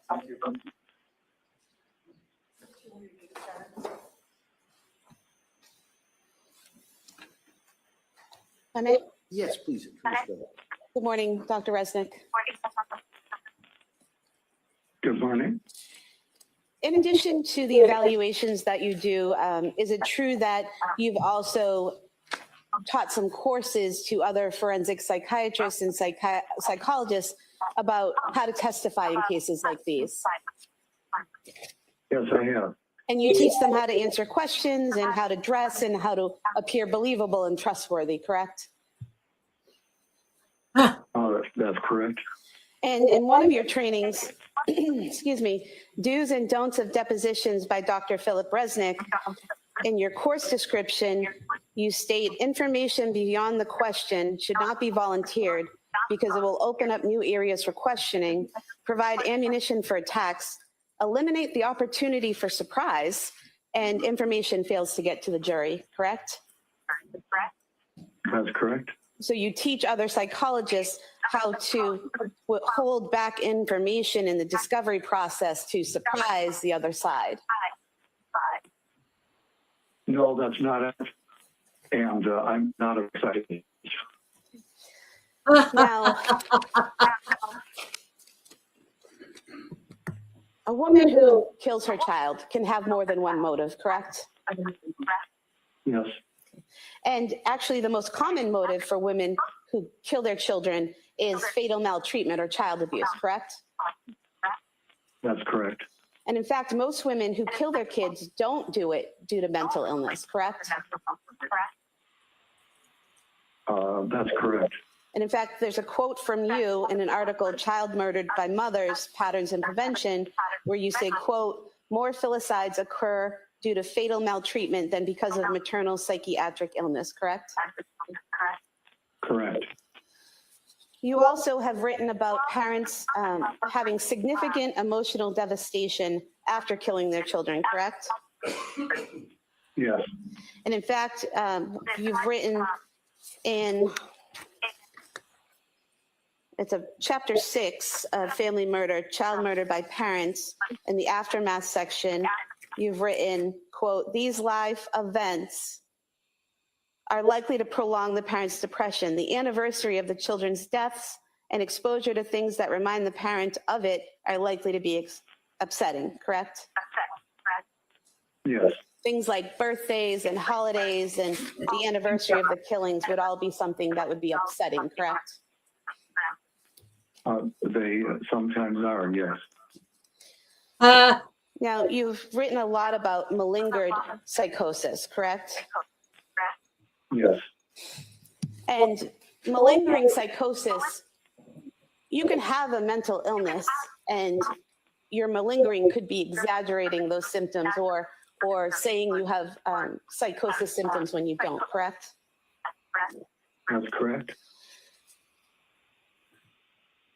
And one of the things that you have written, and there's an article that you wrote called Faking It, you've written in here, quote, command auditory hallucinations are easy to fabricate.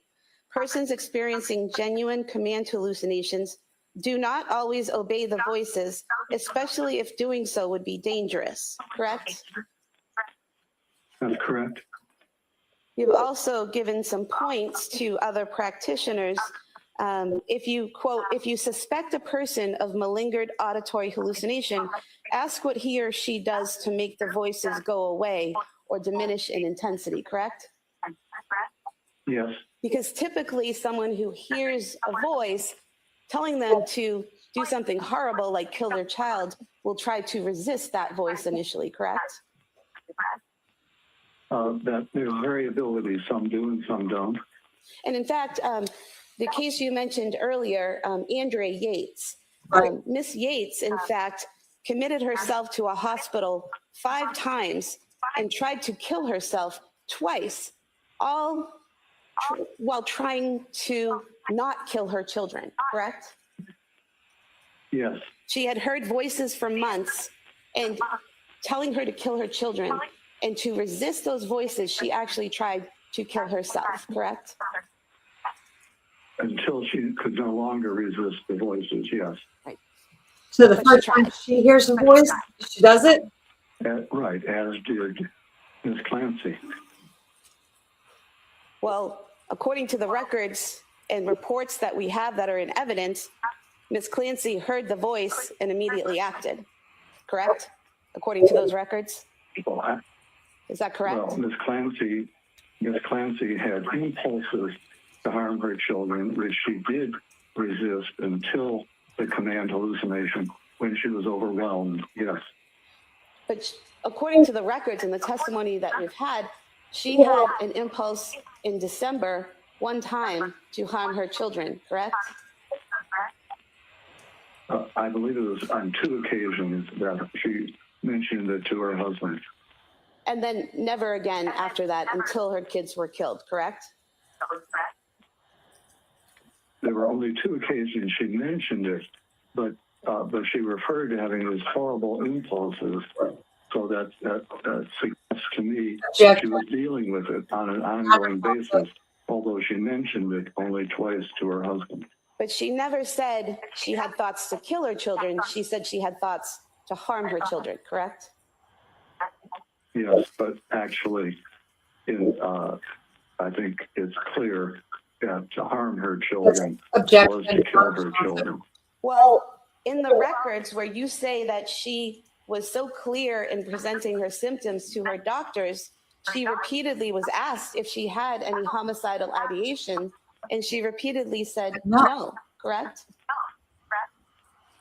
That's right, and she didn't in the initial parts of her treatment, but by late December and January is when she did have those impulses. But what and she told did not acknowledge them. But what she told her doctors, to her doctors. what she told her doctors in December is that she had no homicidal ideation. She only reported suicidal ideation, correct? Yes, and as noted, that's very common because people fear their children will be taken away. So it's better to kill them than to have them taken away. There you go. No, it's not better to kill them Hold on, Doctor. than have them taken away. That question is stricken, that answer is stricken. You say that she was very forthcoming in her symptoms to her medical providers, but she never told those medical providers that she had an impulse to harm her children, correct? That's correct. You also, in teaching people about malingering, about faking hearing voices or being psychotic, you give pointers of what people should look for, such as patient uses no strategies to diminish hallucinations. Patient states he obeys all commands, correct? Yes.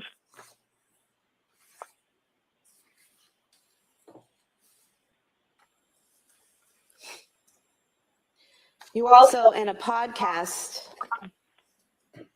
evidence entitled Identifying Malingering with Dr. Philip Resnik, you were asked about malingering and you said, and asked about hearing voices, and you said, quote, so a common example I'll use in teaching is if you hear a voice out of the blue that says, kill your mother, your moral fiber would cause you to hesitate. But if you have concurrent delusion that your mother is an evil wizard, you're more likely to act on that command hallucination, correct? Correct.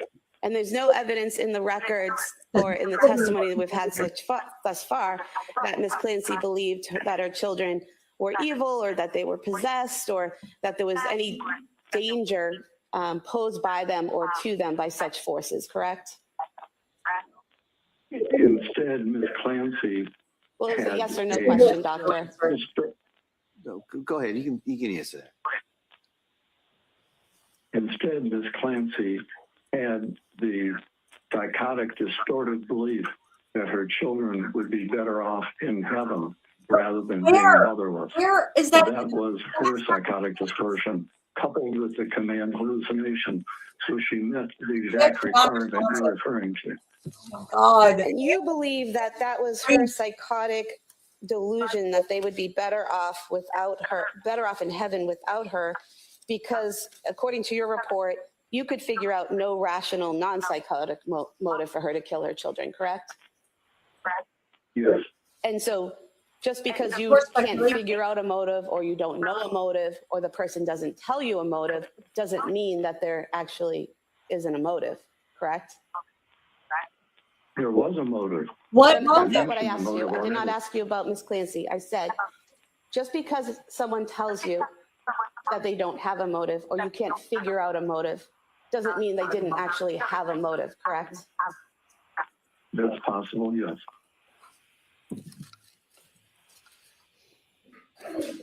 You also state in another article identifying malingering with Dr. Philip Resnik, you point out that the rapid resolution of symptoms with medication can be a red flag, as genuine psychotic symptoms usually take longer to subside, correct? That's correct. Were you aware from the Tewksbury records that on page 1136, it says Ms. Clancy has been clinically stable since her admission.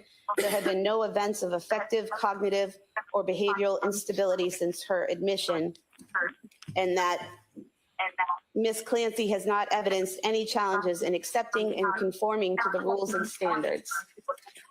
Did you review that Yes, note? I'm aware of that. Okay. Were you also Yeah. aware on page 1168 that it says Ms. Clancy denies that she has ever experienced hallucinatory content prior to or since that event, referring to when she killed her children, correct? Yes. And you're aware on page 1170, it states Ms. Clancy presents with intact reality testing and no observable symptoms of psychosis. She is actively engaged in treatment. She is able to identify possible hopes for her future, including serving as an activist for postpartum psychosis awareness and participating in a wheelchair marathon. Were you aware of that? Yes. I move to submit these three sections as the next three exhibits. All right. Any objection? All right. Are those part of the Tewksbury records are already in? Yes. Okay, those may be admitted.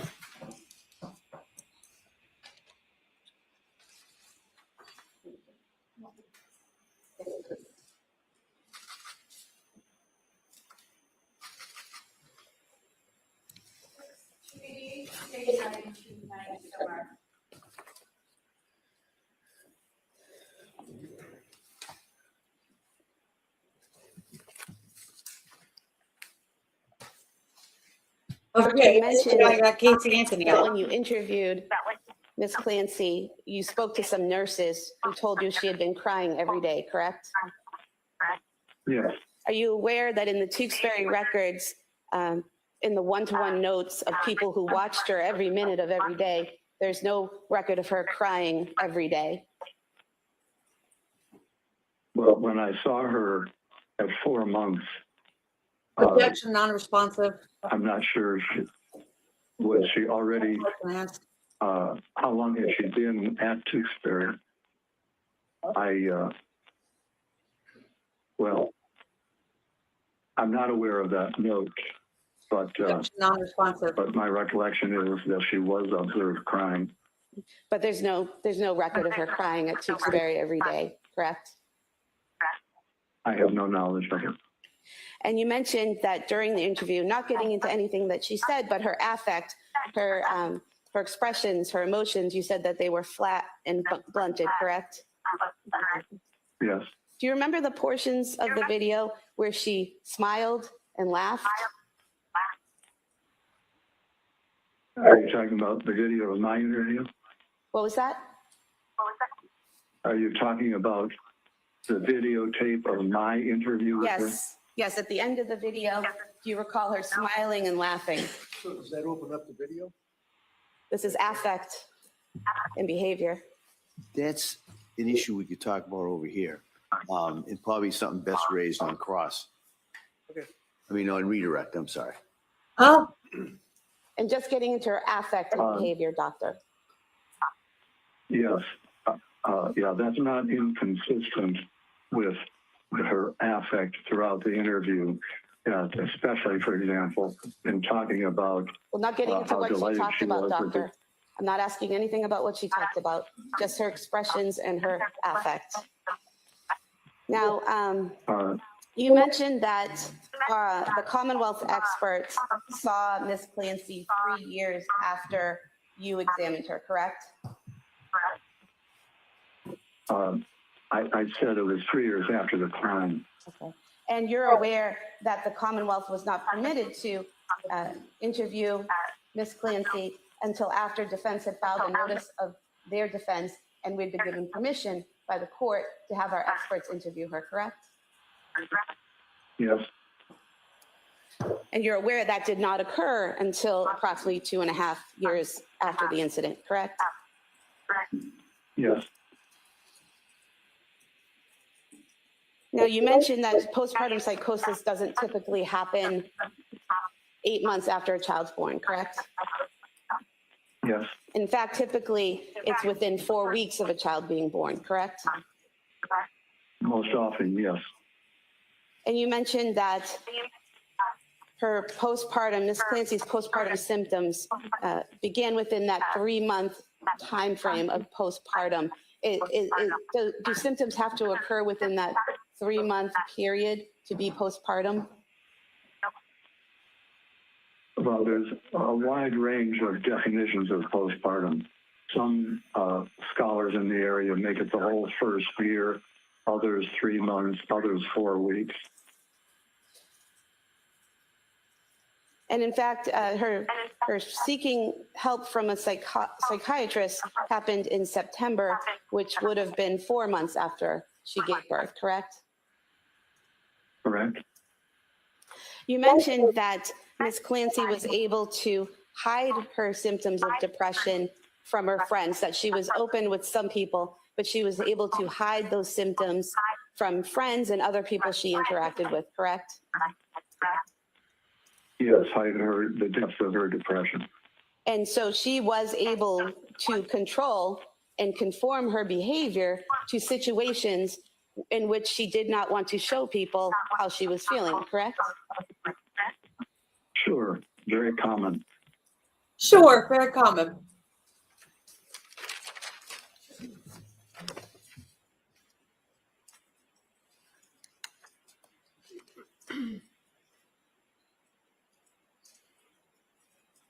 Now, you wrote in your report on page 24 that Ms. Clancy had paranoid beliefs that her children would be taken away from her if anyone knew what she was going through, correct? Yes. But that's actually a rational belief, is it not? That if someone knows you want to harm your children, they might be taken away? Right. It can be rational, but it was more, it approached irrational in her case rather than rational. How so? Explain that. How would it be irrational? It would be very rational. Nothing further. Your redirect. This guy makes no sense. It's time to hang it up, dude. No, thank you, doctor. Oh, you don't want to open up any of those worms? All right, so if we could turn off that. Thank you, doctor. Thank you.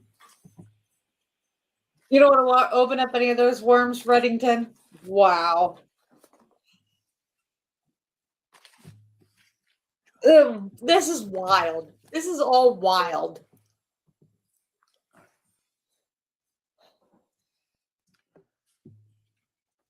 All right. Reddington. Your Honor, Lindsay Clancy rests her case. All right.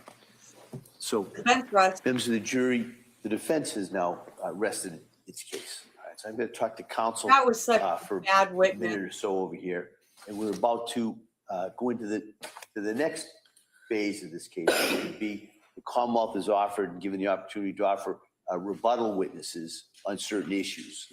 Okay. So I'm going to talk to counsel first, and I'll inquire of the Commonwealth if they wish to offer these rebuttal witnesses. Okay, so counsel, can I see it sidebar? Oh, they're going to have rebuttal witnesses. I guarantee they're going to have it for, well, I wouldn't guarantee it. I would think that they would have rebuttal witnesses. One for the Karen Reed doctor that came on for her jumping out head first. Because that's their whole theory, is that she hung out the window. And then maybe their doctor that actually, maybe they didn't put their doctor on because they were saving that doctor for a rebuttal doctor against these two ridiculous psychiatrists, would be my guess. Holy hell. His two doctors are like, these two last doctors did not help his case at all.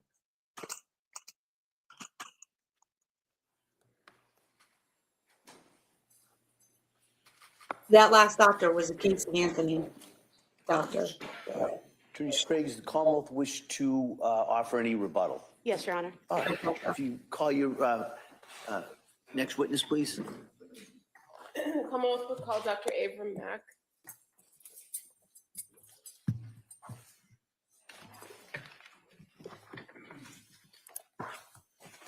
Abram Mack.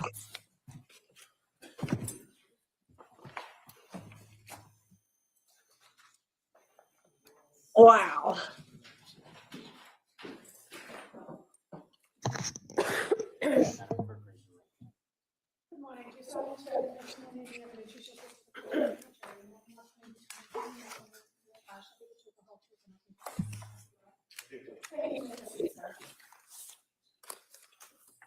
All right, good morning, Doctor. Morning. All right. I just ask you to keep your voice up so the jury can hear you. And with that, Attorney Buckingham, please. Thank you. Good morning, sir. Good morning. Could you please tell the jurors your first and last name? Abram Mack. And would you spell your name for the record, please? Abram is spelled A, V like Victor, R like Robert, A like Apple, M like Mary. And I'm just going to ask you to speak in a loud, clear voice. And if you need to kind of push closer to the microphone, that might help. I will. Thank you. What do you do for work, sir? I'm a psychiatrist. And how long have you been a psychiatrist? After training, I've been a psychiatrist for 22 years now. Can you tell us a little bit about your educational background? Sure. I went to the University of Michigan College. I'll be right back. Cornell University for medical school. I was here at the Brigham for residency in psychiatry. And then that was followed by a fellowship in child psychiatry at Columbia University and a one-year fellowship in forensic psychiatry at New York University. And what do you do now? What's your area of practice now? I'm a psychiatrist. For all these 22 years, I've been serving in a lot of different roles. Currently, I'm a professor of psychiatry at Thomas Jefferson University in Philadelphia, and I see patients at a child hospital called Nemours.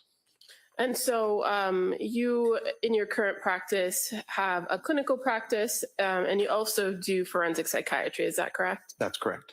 And do you have any board certifications? I do. And what are you board certified in? I'm board certified in psychiatry, child and adolescent psychiatry, and also forensic psychiatry. I had been board certified in addiction medicine by the American Board of Addiction Medicine, but they closed. So I don't know if I can still say that I'm board certified by them. Okay. And to what extent are you engaged in the forensic psychiatry? Or what areas of forensic psychiatry do you have you testified in?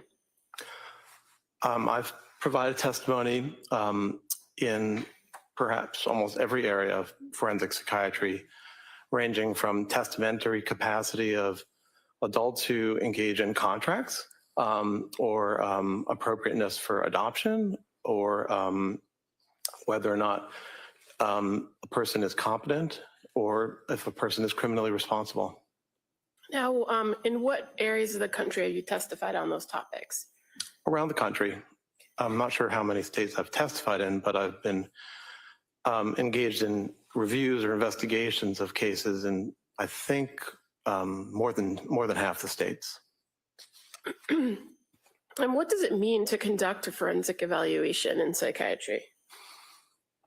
Well, it can mean a lot of different things depending on the question that's being asked by a court or other authority. Sometimes there are statutes that you as the forensic psychiatrist need to try to answer a particular question that a statute requires. Or sometimes it is a matter of giving an opinion, say in a civil case, where it's your understanding of, say, the degree of harm that the person has experienced. Sometimes great, sometimes not so great. And you, in your experience, have testified as a forensic psychiatrist in both civil and criminal matters, correct? Correct. And are you aware of a difference between forensic psychiatry versus forensic psychology? There are differences, aside from the fact that they're different professions, but they both cover mental health. There are different rules that apply to forensic psychologists in their carrying out their roles as psychologists. Now, when you mentioned that you have done some work and testified in matters regarding criminal responsibility, right? Correct. And you're aware that different states have slightly different statutes when it comes to criminal responsibility. Yes. And so in this case, you were asked to review the matter of the Commonwealth versus Lindsay Clancy, correct? Yes. And so in order to do that, did you review the statutes here in Massachusetts regarding criminal responsibility? Yes, I did. And can you tell us how it came that you were involved in this case? I was asked by the prosecutor's office to be involved as a psychiatrist reviewing the matter. And when you're asked or you're retained by either side in a case, defense or prosecution, what is the goal of the evaluation? Are you just trying to advocate for the side who hires you, or are you conducting an independent evaluation of the evidence? Overall. You can answer. Well, to answer your question, certainly the goal is to provide an independent evaluation, or one would also add to provide clarity and to say what can be said. In criminal matters, sometimes it's a very certain question that it's either a yes or a no. In other matters, it's not always necessarily a strict yes or no. Now, in criminal matters where you were asked to conduct these independent evaluations, how do you approach it? What kind of information do you seek, or would you prefer to have in order to conduct the evaluation?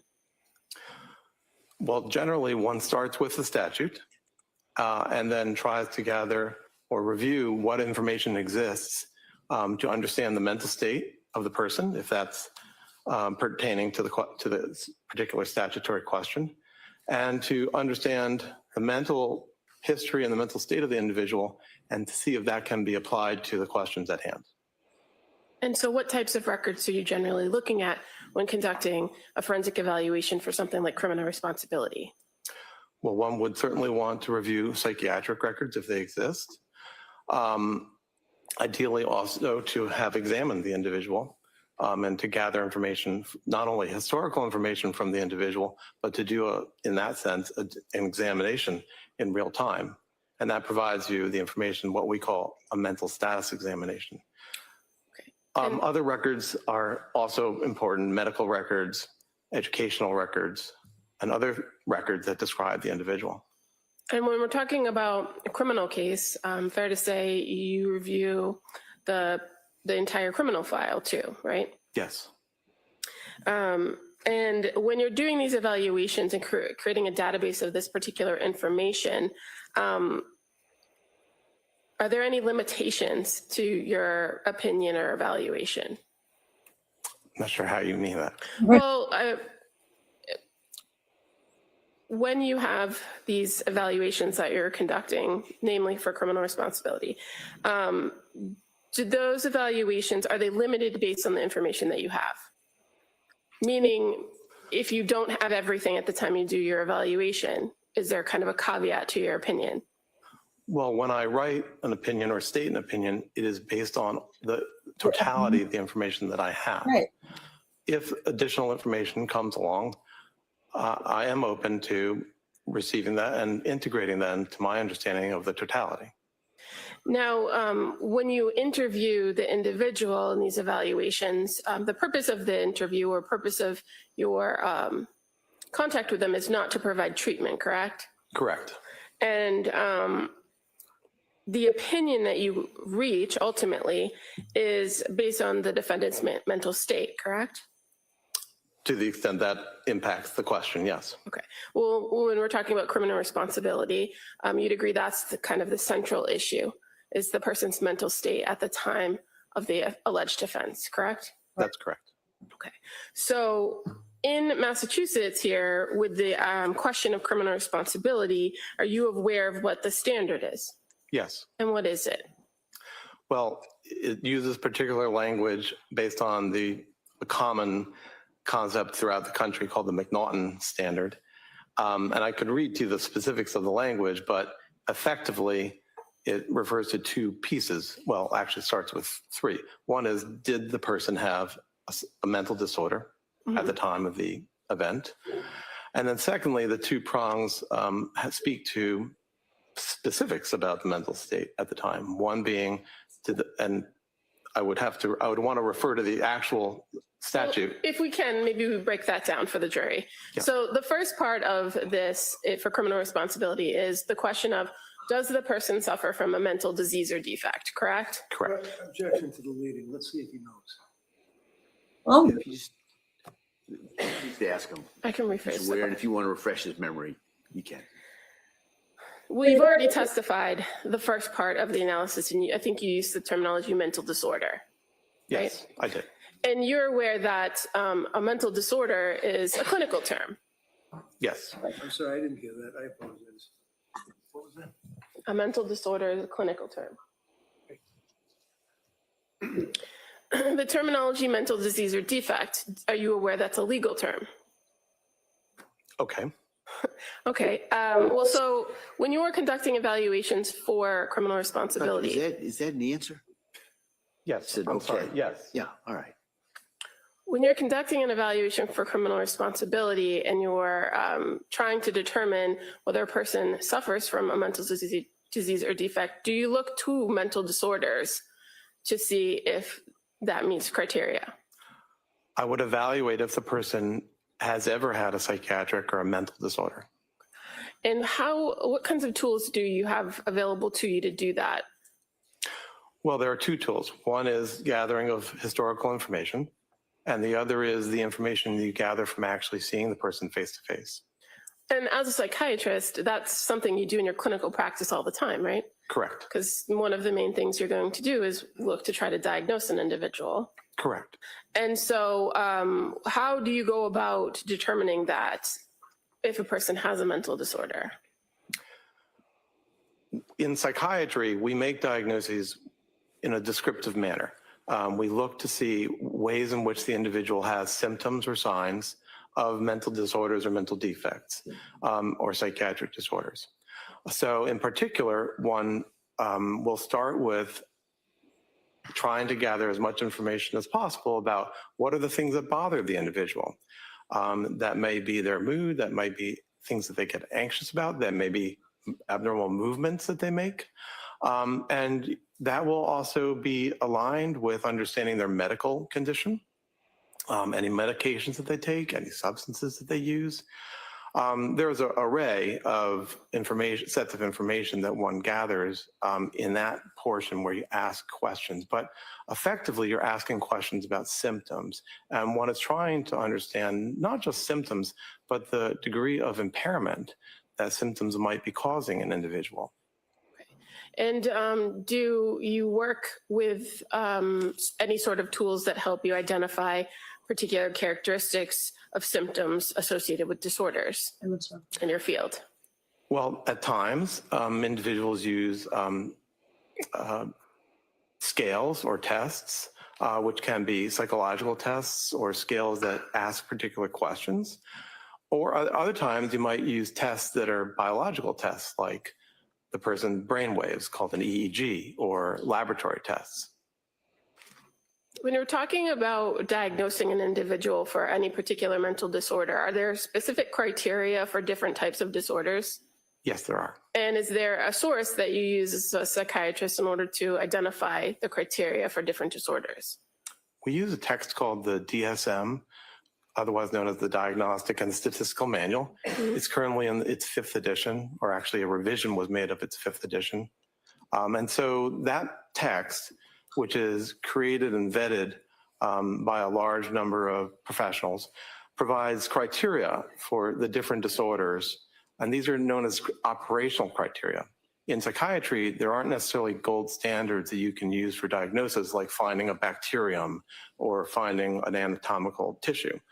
So for the last 60 years, 70 years, psychiatry has turned to agreed upon definitions that are listed in the DSM. And you said it's not the end all be all, right, of diagnosing. You use your training and experience as well, but it's a tool that you use. Well, they are the criteria that one uses to make the diagnosis. It is not a guidebook for how to gather that information. It's not a how-to, but it is the standard. Okay. So now going back to the legal standard here in Massachusetts. So one part is the disorder, right? And you said there's a second part. Right. So the second part are particular criteria about the person's state at the time of the event. So one of them is they both utilize the verb to have retained, retained substantial capacity to know the act was wrong or against the law. And the other being retained substantial capacity to control or conform one's behaviors to the law. And so when you're talking about criminal responsibility here in Massachusetts, is it fair to say you're looking at the person's conduct and their condition at the time of the offense? That's right. And the information that you're gathering in this overall evaluation, getting history and kind of looking at the person as a whole, is that helpful to understand the person's diagnosis when you're being asked this particular question? Yes. But ultimately, you're rendering an opinion of the person at the time of the offense. That's correct. So in this particular case, you were provided a series of records and information regarding the defendant, Lindsay Clancy, correct? Yes. And can you just give us a general overview of the sources of information you had available to you? Generally speaking, there was the criminal file, as you mentioned before. And then in terms of medical or psychiatric records, there was the records from the hospital that she's at right now, the hospital that she was at right before, called Spalding, the hospital that she was at before that, which was Brigham and Women's. In addition, there was the medical records from outpatient treaters, and there was also the records from her admission to McLean Hospital. So overall, there were outpatient records, there were inpatient records. For the most part, those all correlated with her own care. Additionally, we received the pediatric records for some of the victims in this matter. And as I mentioned before, the criminal file. Okay. And in addition to the records related to the defendant herself, we also provided some other reports to review. I was. By other psychiatrists and psychologists? Yes. Now, you mentioned that one of the things that's useful in these evaluations is an interview with the person themselves, right? Yes. And did you engage in an interview with the defendant? I did. And when did that occur?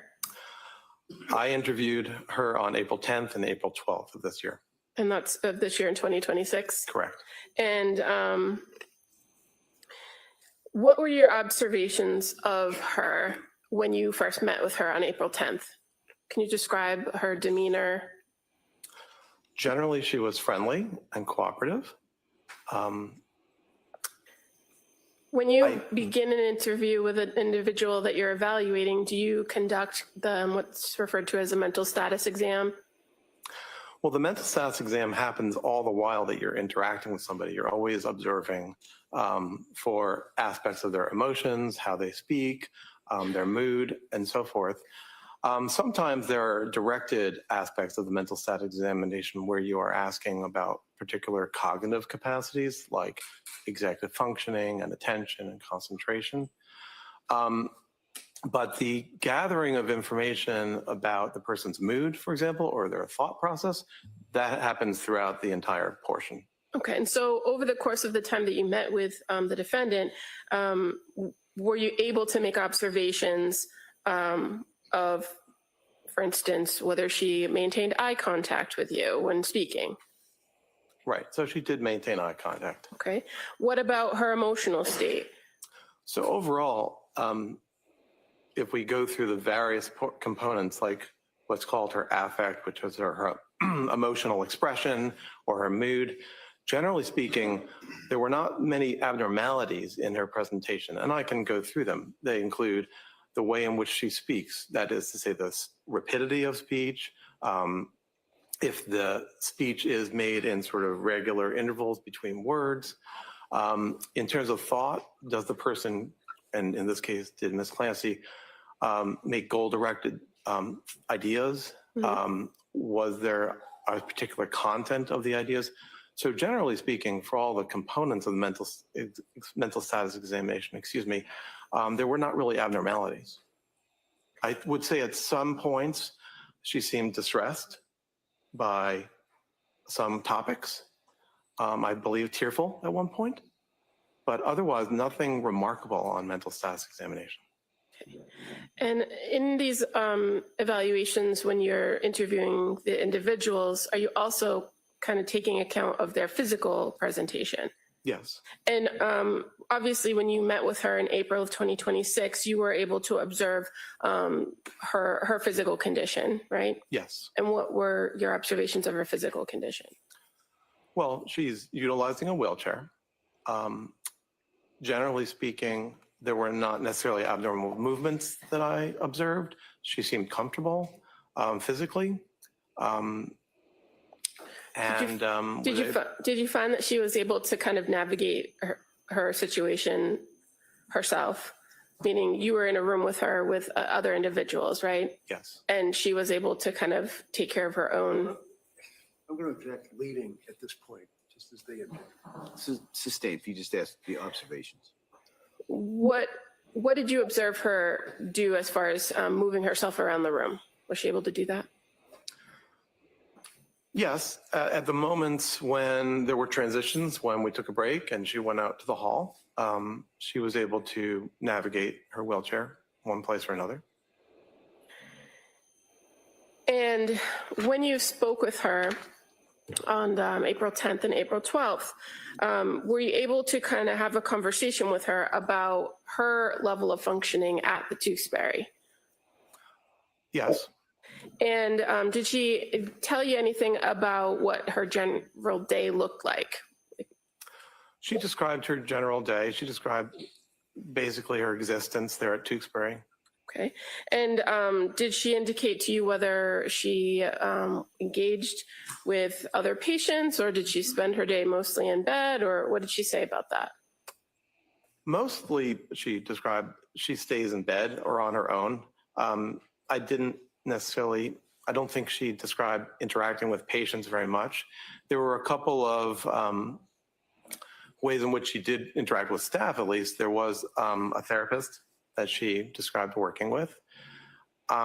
She did describe having had a physical therapist at a certain point. I'm not sure if I remember if she still was getting physical therapy. She stated she wasn't very interested in the physical therapy that she was getting there. She wasn't interested in the food there. She described having visitors at a not infrequent basis, and that sometimes she was able to eat food or drinks that were brought in by them. And who were her visitors, if you recall? Family members mostly, as well as I believe both, and I'm not sure if they were specifically from the Brigham or Mass General, but or any place in particular, but I believe religious figures, chaplain or priest from some organizations. And her having told you that she kind of has visitors, were you able to corroborate that in reviewing records that she had visitors? Yes. And were you able to corroborate, or were you able to identify in the records that she did interact with staff and patients at the hospital, according to the records? To some degree, yes. And you said that she had indicated to you that the food wasn't appealing at the hospital. And did you have a chance to observe her consuming her own snacks or beverages? Beverages, yes. Now, did she indicate to you her level of attention to hygiene and grooming while at Tewksbury? She did. She described that she wasn't very interested in her own hygiene or grooming. And were you able to later in the conversation speak with her about her ability to take care of her own daily activities like grooming? For instance, showering. Was she able to do that on her own? Showering is embarrassing. It requires staff to help her. And that's one way in which she would rather not. It may also be that she described a lack of interest. So it's both components. When you observed her, did she appear to be disheveled or not properly groomed in your meetings on April 10th and 12th? No, she appeared groomed sufficiently. And I believe her hair was combed and she was wearing neat clothing. Now, did she describe to you her thoughts or feelings about her current situation? Yes. And what did she say about that? Well, she described feeling depressed, which she termed situational depression. She described feeling, I'm not sure the exact term she used, but feeling miserable, not wanting to be alive. And Finish, please. If he's finished, that's fine, but don't cut him off. I'm sorry, doctor, were you done? Yes. Thank you. So when you were meeting with her, do you recall her indicating that she reported being devastated? Yes. That she was devastated and grieving by her current situation? Yes. When you met with her at the Tewksbury Hospital, did you go over with her what her current treatment regimen is, what current medication she was on? I did. Was she able to tell you what medication she was taking? Yes. And were you able to confirm that with the records, that that was an accurate report? Yes. So what medications, when you met with her in April 2026, was she currently on? Well, in terms of psychiatric medications, the main medication of note is olanzapine. I believe that there were several medications being used for her physical needs. One that helps with her bladder, one that helps with movement of the GI system. Yeah. Well, let's just kind of focus on the psychiatric medications, right? Because that's of your interest here. You mentioned olanzapine. What's the common or the brand name for that? It's called Zyprexa. And what is it used to treat? Originally, it was created to be an antipsychotic medication, so to treat psychosis. Okay. And are you aware that it's prescribed to Ms. Clancy for bipolar? Yes, it is also used for mania. It is also sometimes used. The question was bipolar. Yeah, the question, if you could just listen to the question, and then if the Commonwealth or the other side wants to add to the answer, they'll ask you, okay? Go ahead. So I think my question was, are you aware that the Zyprexa is prescribed for bipolar? So bipolar is a disorder. Yes, bipolar is a disorder of mania, which is, I'm sorry, why I was mentioning at that point. And what was the dosage of Zyprexa that she was on, if you recall? I believe it was 2.5 milligrams. And in your experience, is that a significant dosage? No, it's a small dose. Are you aware of any other psychiatric medications that she's prescribed at Tewksbury? I believe she's also taking trazodone. How about Wellbutrin. Is that ring a bell? Yes, Wellbutrin is an antidepressant medication. And clonidine, does that sound familiar?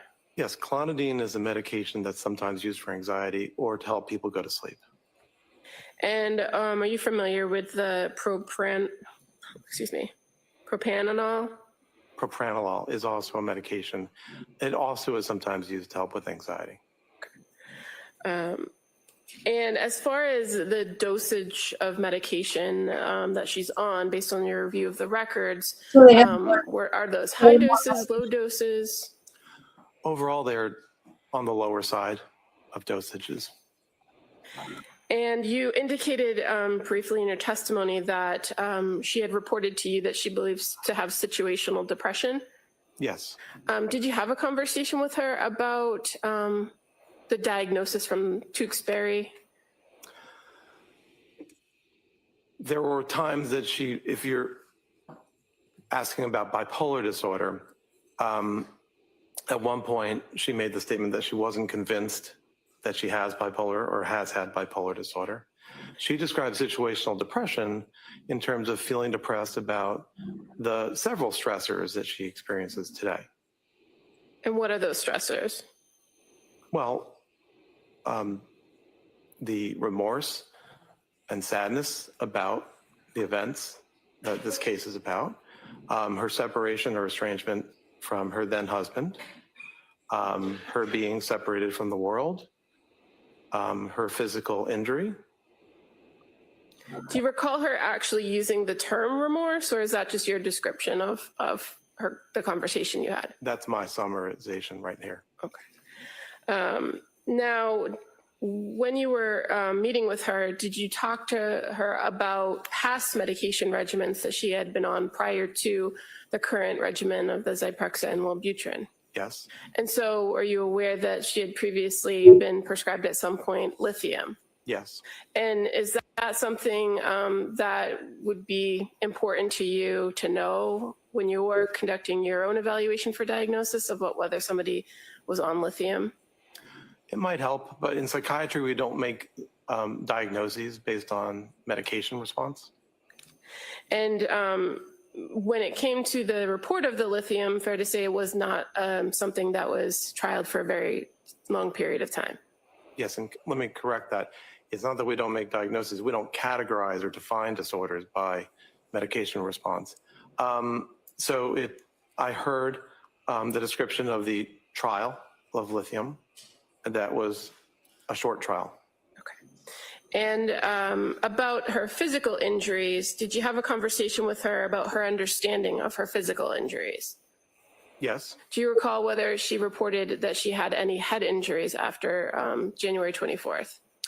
She denied that she had had a head injury. And was she familiar with the extent of her spinal injury? Yes. Meaning she was able to explain to you where the injuries occurred? And that's correct. Were you able to review in your interview with her past psychiatric history? Yes. And did she have a significant past psychiatric history? Prior to the year 2022, she had not. She had been, over time, very hard driving, someone who tended to get anxious, and anxiety sometimes pushed her to achieve or to do things. There had been two short periods of depression or anxiety throughout her lifetime. In one, she had been prescribed antidepressant medication around 2 years before 2022, which she had not actually taken. She had tended to resolve her anxiety or depression through exercise and hard work. And when you say the two short periods, are you speaking of periods after childbirth? One was while she was in nursing school, and the other was after the birth of her second child. So you were able to have the conversation with her about nursing school and going on medications during that experience, right? Yes.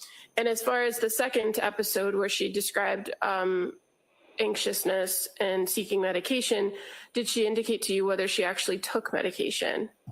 No, after she the had, birth? sorry. After the birth of her second child? She had been prescribed it, but she hadn't taken it. Now, based on your review of records and your interview with her, were you able to identify and learn some general information about her family history? Yes.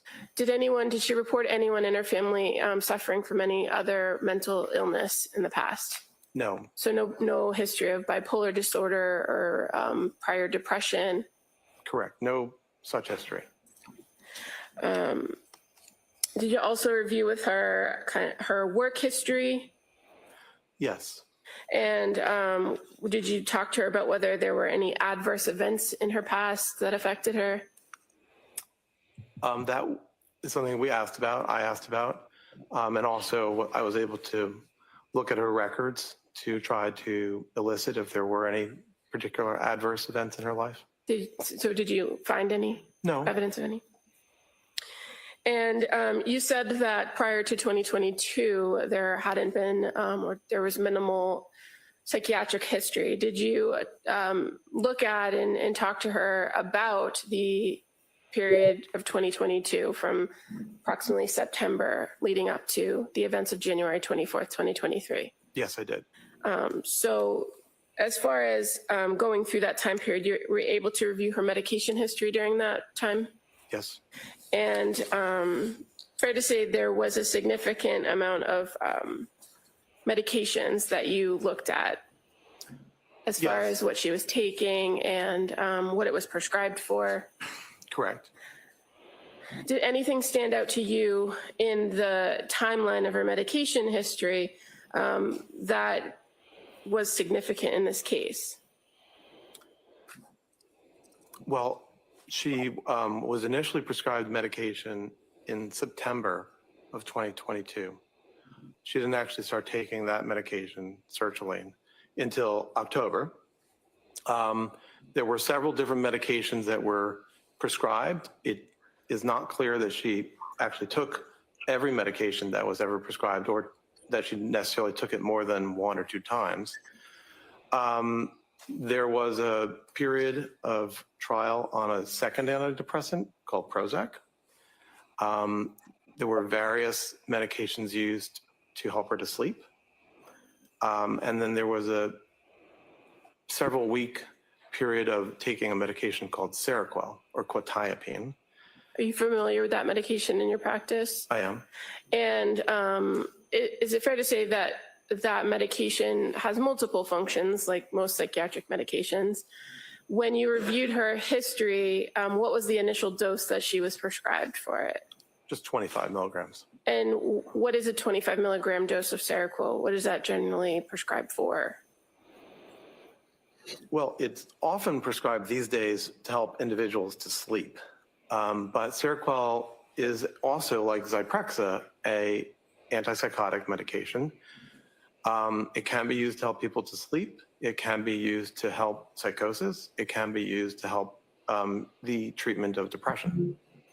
And as far as your review of the medication timeline for this defendant with the Seroquel, would the amount of time that she took the Seroquel have had any lasting effects biologically on her brain or her body?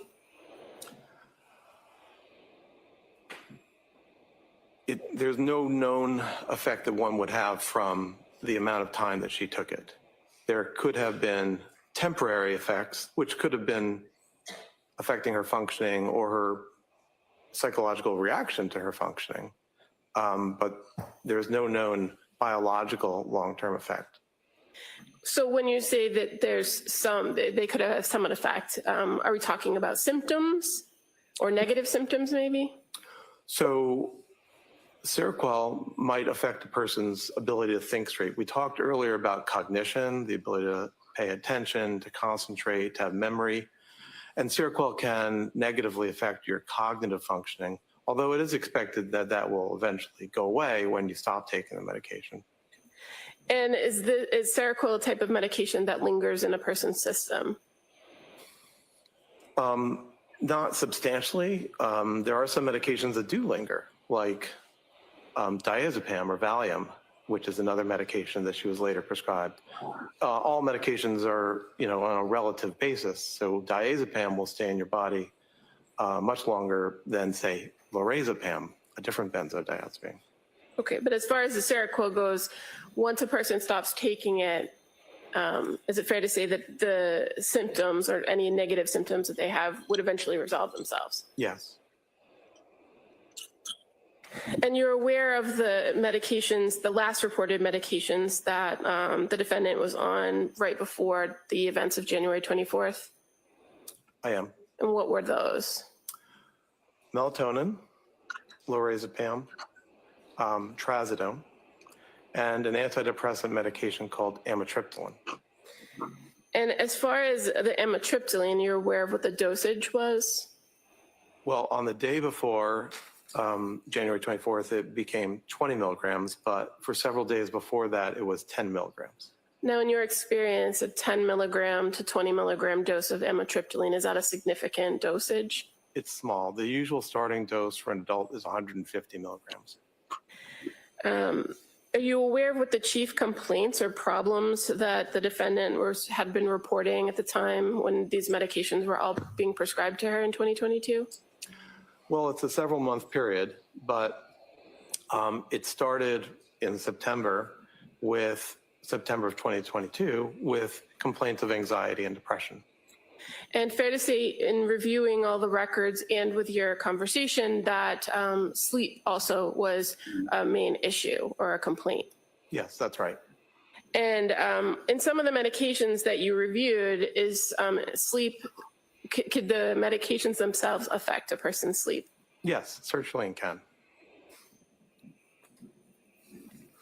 Now, as far as past diagnosis of this defendant, you were able to review overall and all the records that were available to you, what different providers had given as far as past diagnoses, correct? Yes. And as far as your overall evaluation in determining criminal responsibility, where you have to answer first that question of mental disease or defect, do you rely on those prior diagnoses or do you come to your own conclusions? I come to my own conclusions. Are the fact that there were past diagnoses something that you consider? Yes, especially to the extent that they highlighted the basis for those prior diagnoses. I don't necessarily have to agree with the diagnoses, but I'm interested in what was observed in terms of coming to those diagnoses. And when you're doing these types of evaluations for criminal responsibility, why do you not rely on a past diagnosis? Why do you come to your own conclusion? Well, that's part of being an independent evaluator, where in your mind, you're able to collate the information and make your own diagnosis. As far as kind of before we move on to your actual diagnosis, in addition to the interview that you had with the defendant over those 2 days, reviewing all the records, did you attempt to speak with what are called collaterals? I did not. Is that something that you sometimes do in these evaluations? Sometimes. Fair to say in this particular case, you did have a significant amount of information from people that were close to the defendant, right? That was my view, yes. And after speaking with the defendant, did she identify to you some people that maybe you could talk to? I don't remember who she said, but I think she suggested perhaps her husband or then husband. But you yourself didn't have an interview with Patrick Clancy, did you? No. But you were able to review his grand jury testimony and interviews he's given with the police in the past, right? Yes, I did. And CPS.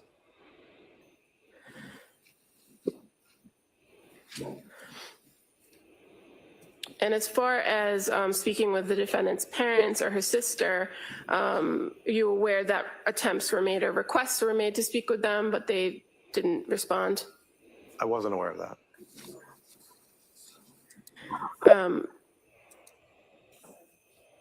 I was not. So based on everything that you reviewed in this case, were you able to come to a conclusion about diagnosis? Yes, I did. And at the time that you conducted this evaluation, what is your opinion about diagnosis? My opinion about her diagnosis in the span from 2022 to 2023 is that she suffered from what's called a major depressive episode. that probably is a part of what's called a major depressive disorder. But the important point about it is the major depressive episode. What made you come to that conclusion based on her presentations? The information about her feelings and the progression of her illness highlighted that it was best represented by a major depressive episode. It's a condition defined in DSM-5 where an individual displays problems with mood, problems with feeling pleasure, feelings of guilt or worthlessness, problems with appetite, problems with sleep, preoccupation with death or suicide, poor concentration, poor energy, perhaps also what's called psychomotor agitation or retardation. So one doesn't necessarily need to show all of those, but as it is in the DSM criteria sets, one needs to have a certain threshold. And her history and her description of her experience, in my view, matched a major depressive episode. Okay. And you indicated that it was kind of a progressive thing from the fall into January of 2023, right? Yes. And in addition to the low mood, were you able to identify that she presented with anxiety at various points? Yes, very much. And did you also make observations of obsessive thinking? Yes, obsessive thinking is a kind of anxiety where you repeatedly think about a topic, maybe that you're asking, what if, what if, what if? And it's the kind of form of anxiety that you frequently see in an anxiety disorder called generalized anxiety disorder. I think it's possible she also had generalized anxiety disorder, but that is sort of secondary to the major depressive episode. Okay. Now, in the time closest to January 24th of 2023, did you take a look at what her presentation or what her mental state was then, based on all the information that you had available to you? Yes, I did. Did you identify whether she was ever presenting in a manic state or a hypomanic state? Throughout the period from 2022 to 2023, no. There was never indication of any element of mania or hypomania. So just to kind of make it kind of clear to the jury here, when you talk about major depressive disorder, that's a identified disorder in the DSM, right? Yes. And when we use terminology like mania, right, what is mania? So mania is a mood state, just like major depressive episode is a mood state. And these are the sort of building blocks of the mood disorders, bipolar disorders and major depressive disorder. So just like major depressive episode, mania is defined in the DSM, where with a certain time threshold, in this case for mania, 7 days, where you consistently have at least 4 of the following symptoms, you would be called being in a manic state. So that includes distractibility, a type of thinking called flight of ideas, grandiosity, excessive goal-directed behavior, pressured speech or some abnormality of speech, a reduced degree of need for sleep, and also the 7th would be an engagement in activities that have a high potential that are pleasurable but have a high potential for painful consequences. So mania requires 7 days of that, most of the day, every day, and you need 4 over 7 days. Hypomania is a lesser type of mania, and you need only 3 over a 4-day period. In both cases, as it is for major depressive episode, you also need to demonstrate that the person is impaired in a clinically significant way. That is to say, they have clinically significant impairment or distress. So these are the building blocks for the mood conditions that we're talking about. And so when you say you looked at the defendant's condition from September through January, September 2022 through January 2023, did you observe or did you find any evidence of mania or hypomania in what was reported was her conduct or her presentation? I could not find any example of behavior or thinking that corresponded with those elements of mania or hypomania. Now, what about in the days immediately after the incident, were there, you said you reviewed records from Brigham and Women's Hospital, correct? Correct. Did you identify or could you find any evidence of mania or hypomania during that time period? No. And in fact, there are actually some instances that would tell you that she was in those states, correct? Like her behavior? Yes, sustained.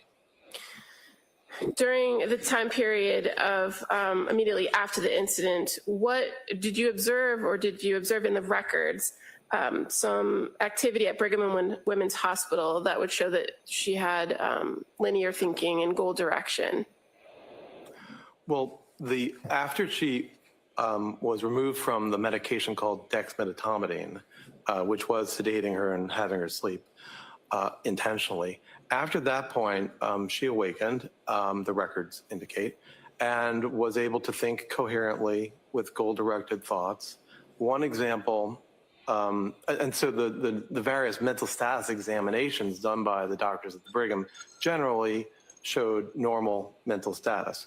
One particular portion of the record reviews their review of whether or not she had the ability to make a decision. In that case, a change to her healthcare proxy. And so the physicians there were able to examine her closely in order to understand that she did have decision-making capacity. And that's an example of something you reviewed in the record that was close in time to the incident itself, correct? Yes. And you also were able to review records from Jennifer Tufts from an appointment with the defendant the day before the incident occurred, correct? I did. And again, in those records, did you find anything that would have been suggestive of mania or hypomania? Not of mania or hypomania, no. What about psychosis? Did you observe any of that? I did not throughout the period in question. So tell us what psychosis means. Psychosis is a form of thinking where the person has disorganization and also may have a lack of what is called reality testing.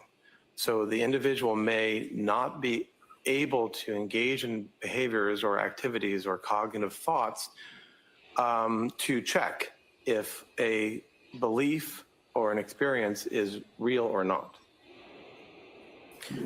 So is there any particular way in which a person can display psychosis?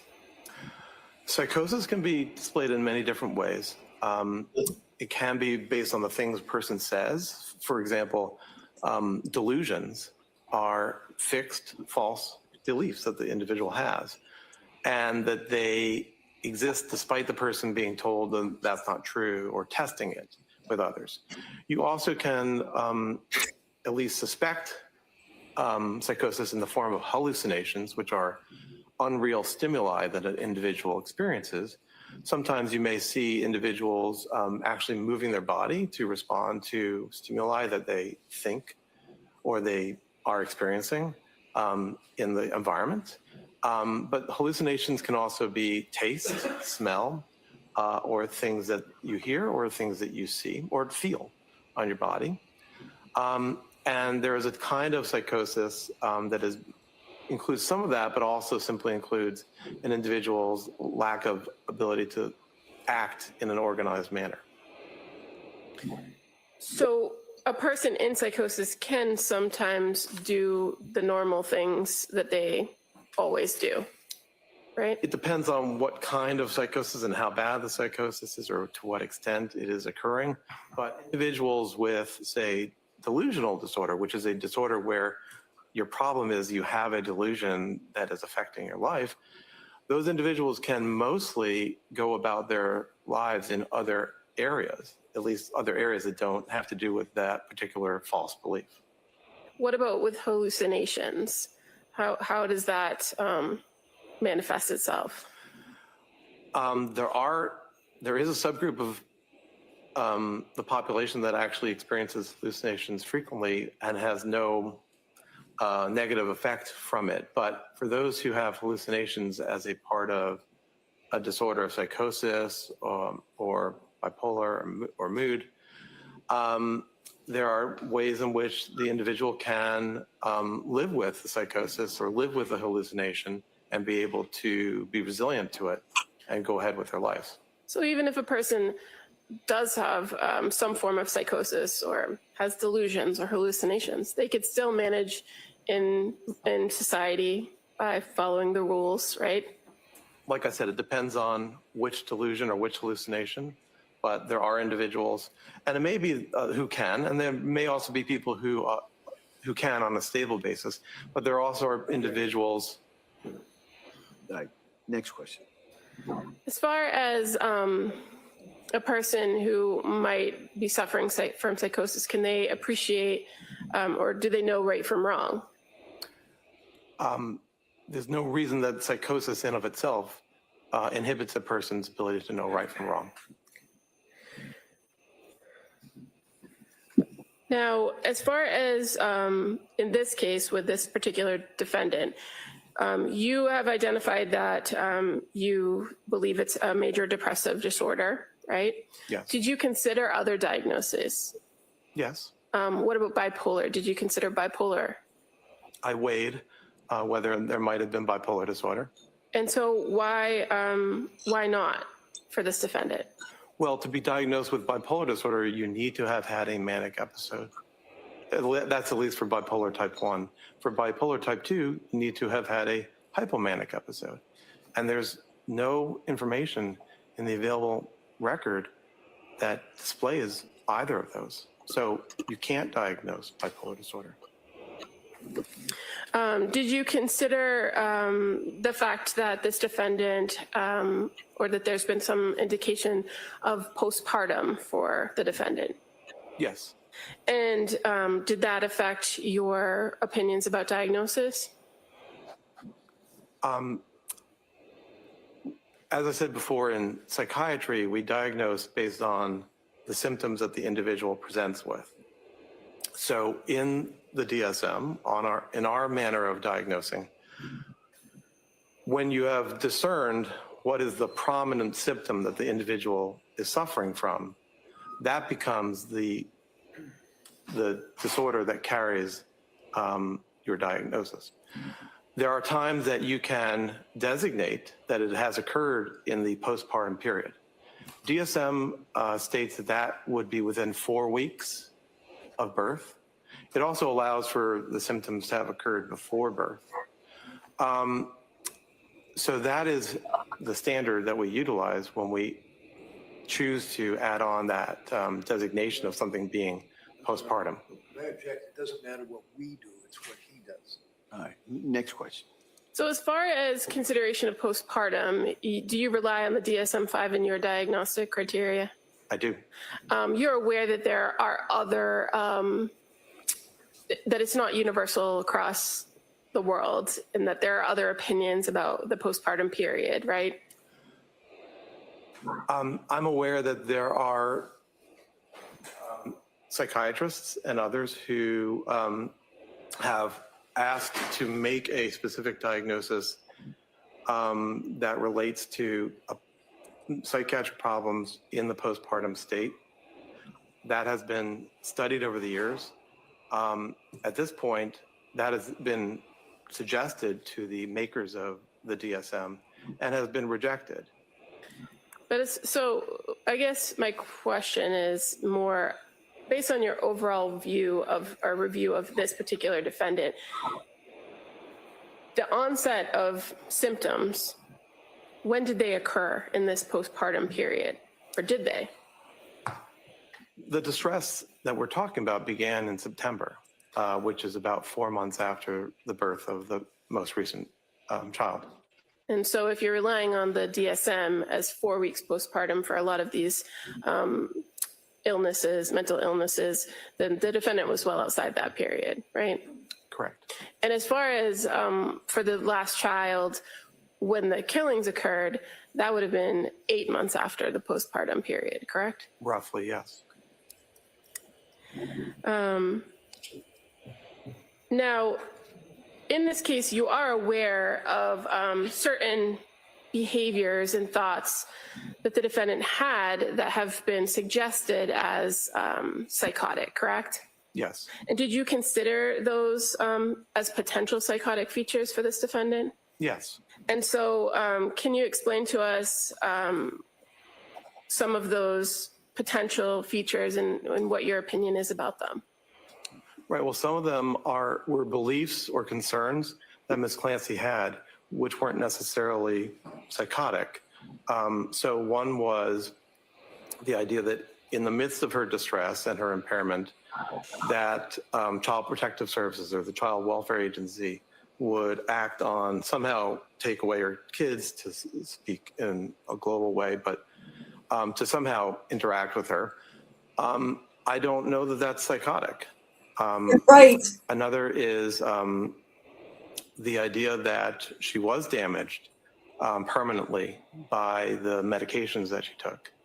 I can appreciate that she felt side effects and a degree of change from the medications that she took. So I don't know that that feeling or that belief is necessarily psychotic. So those are two that I would mention right off the bat. What about the idea that somebody could hear her thoughts? Did you look into that? There is one episode where she wasn't sure and asked her mother, I believe, the question, "Can you hear my thoughts?" And was told no. And so while there is a form of psychosis called thought broadcasting, that wasn't her belief. That wasn't her belief that she was engaging in thought broadcasting where she was putting her thoughts out into the world. As I read it, the question was not psychotic. The question was one that reflected the distress and the intrusive thoughts that she was having without it necessarily being psychotic. She engaged in reality testing when she asked. Did you hear that? Yeah. And you had the conversation with her about thought broadcasting in your interview, correct? Yes. And you were able to ask some follow-up questions of her directly to identify whether she was or wasn't doing that. Yes. And based on your conversation with her and what you learned in that interview, did you believe that she was engaged in thought broadcasting? No, I do not. You're aware that there were also concerns that were voiced by her that there was other things wrong with her body, not just damage from medication, right?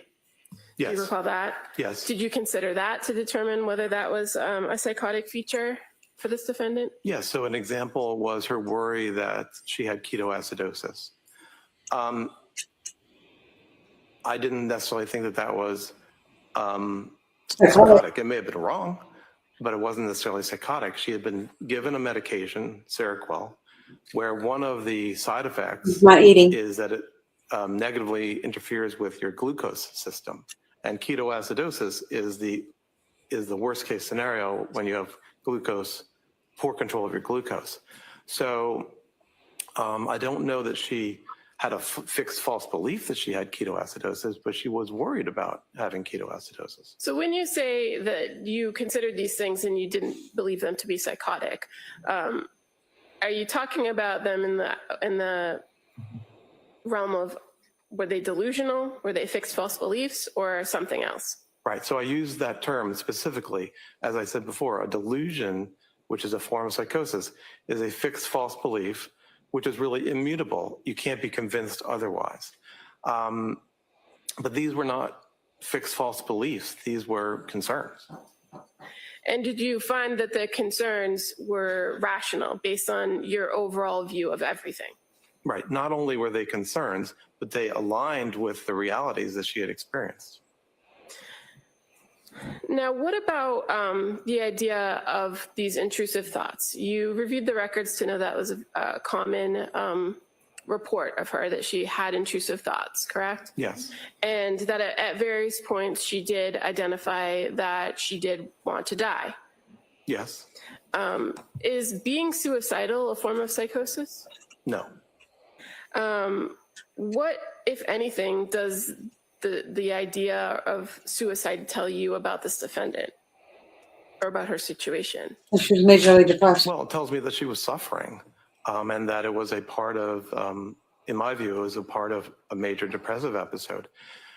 10 to 15% of women in the postpartum period have depressive disorders, and it can be very serious, and it can lead to suicidality or the need for hospitalization or other interventions. So the records show in my interviews that I gathered information that she was suffering, and suicidality is a form of suffering. Now, when you talk about suicidality, does it have to make sense why the person is suicidal? No, suicidality occurs, but it doesn't always make sense. Sometimes there might be places where one might say, well, why was that person suicidal? They had only good things in life, speaking hypothetically. But especially when an individual has depression, it just occurs. Now, when you're talking about people that have suicidal ideation, are there certain things known as protective factors? Yes. And did you identify in your review of this case in the records whether the defendant presented with any protective factors when it comes to suicidality? Well, are you asking, did Ms. Clancy identify protective factors? Yeah, at some point, is it fair to say she did identify protective factors? She did. And what were the protective factors? Mainly her mother and her children. Oh, yeah. That is to say, she wanted to, her urges or interest in suiciding was something that she chose not to do because of the worry that she would hurt them by suiciding. And your review of the records from McLean Hospital, fair to say that one of the reasons for discharge was that she herself identified that she wouldn't have commit the act because of her kids. That was one of the factors. When I make decisions to allow somebody to be discharged, it's an overall weighing of risk factors and protective factors. All right, Council, it's 1 o'clock. Why don't we take the afternoon recess at this point? Okay? All right, thank you, Doc. So, Mr. Drew, we're going to take the afternoon recess. As I always tell you, no research, writing, talking about this matter, and we'll have you back here approximately 2 o'clock. Okay?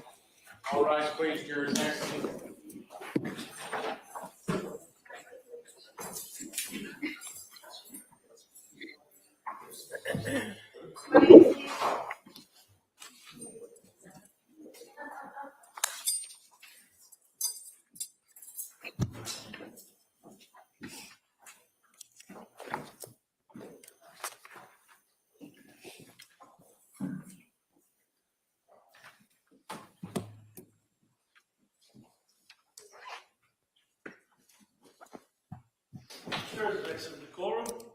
All right.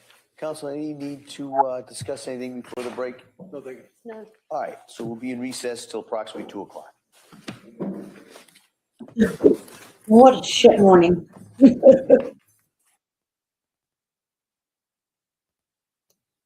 Okay, we're gonna take a lunch recess. I will be back at 2 o'clock. It's already set up. So I will see you at 2. Till then. Man, club justice system, but the deck set to fail. You speak for transparency, they call it a crime. Next day, you suspended for 6 months of your time. Pedigree, politics, trophies on the wall. Vanity awards while the ethics take a fall. They say it's for the free, but we know what it is. Power in the clubhouse, silence in the pier. Pedigree, politics, ribbons and lies. Smiles at the banquet, but the truth in disguise. You can muzzle the voice, but the truth don't crit. Dog show, kingdom built on counterfeit grit.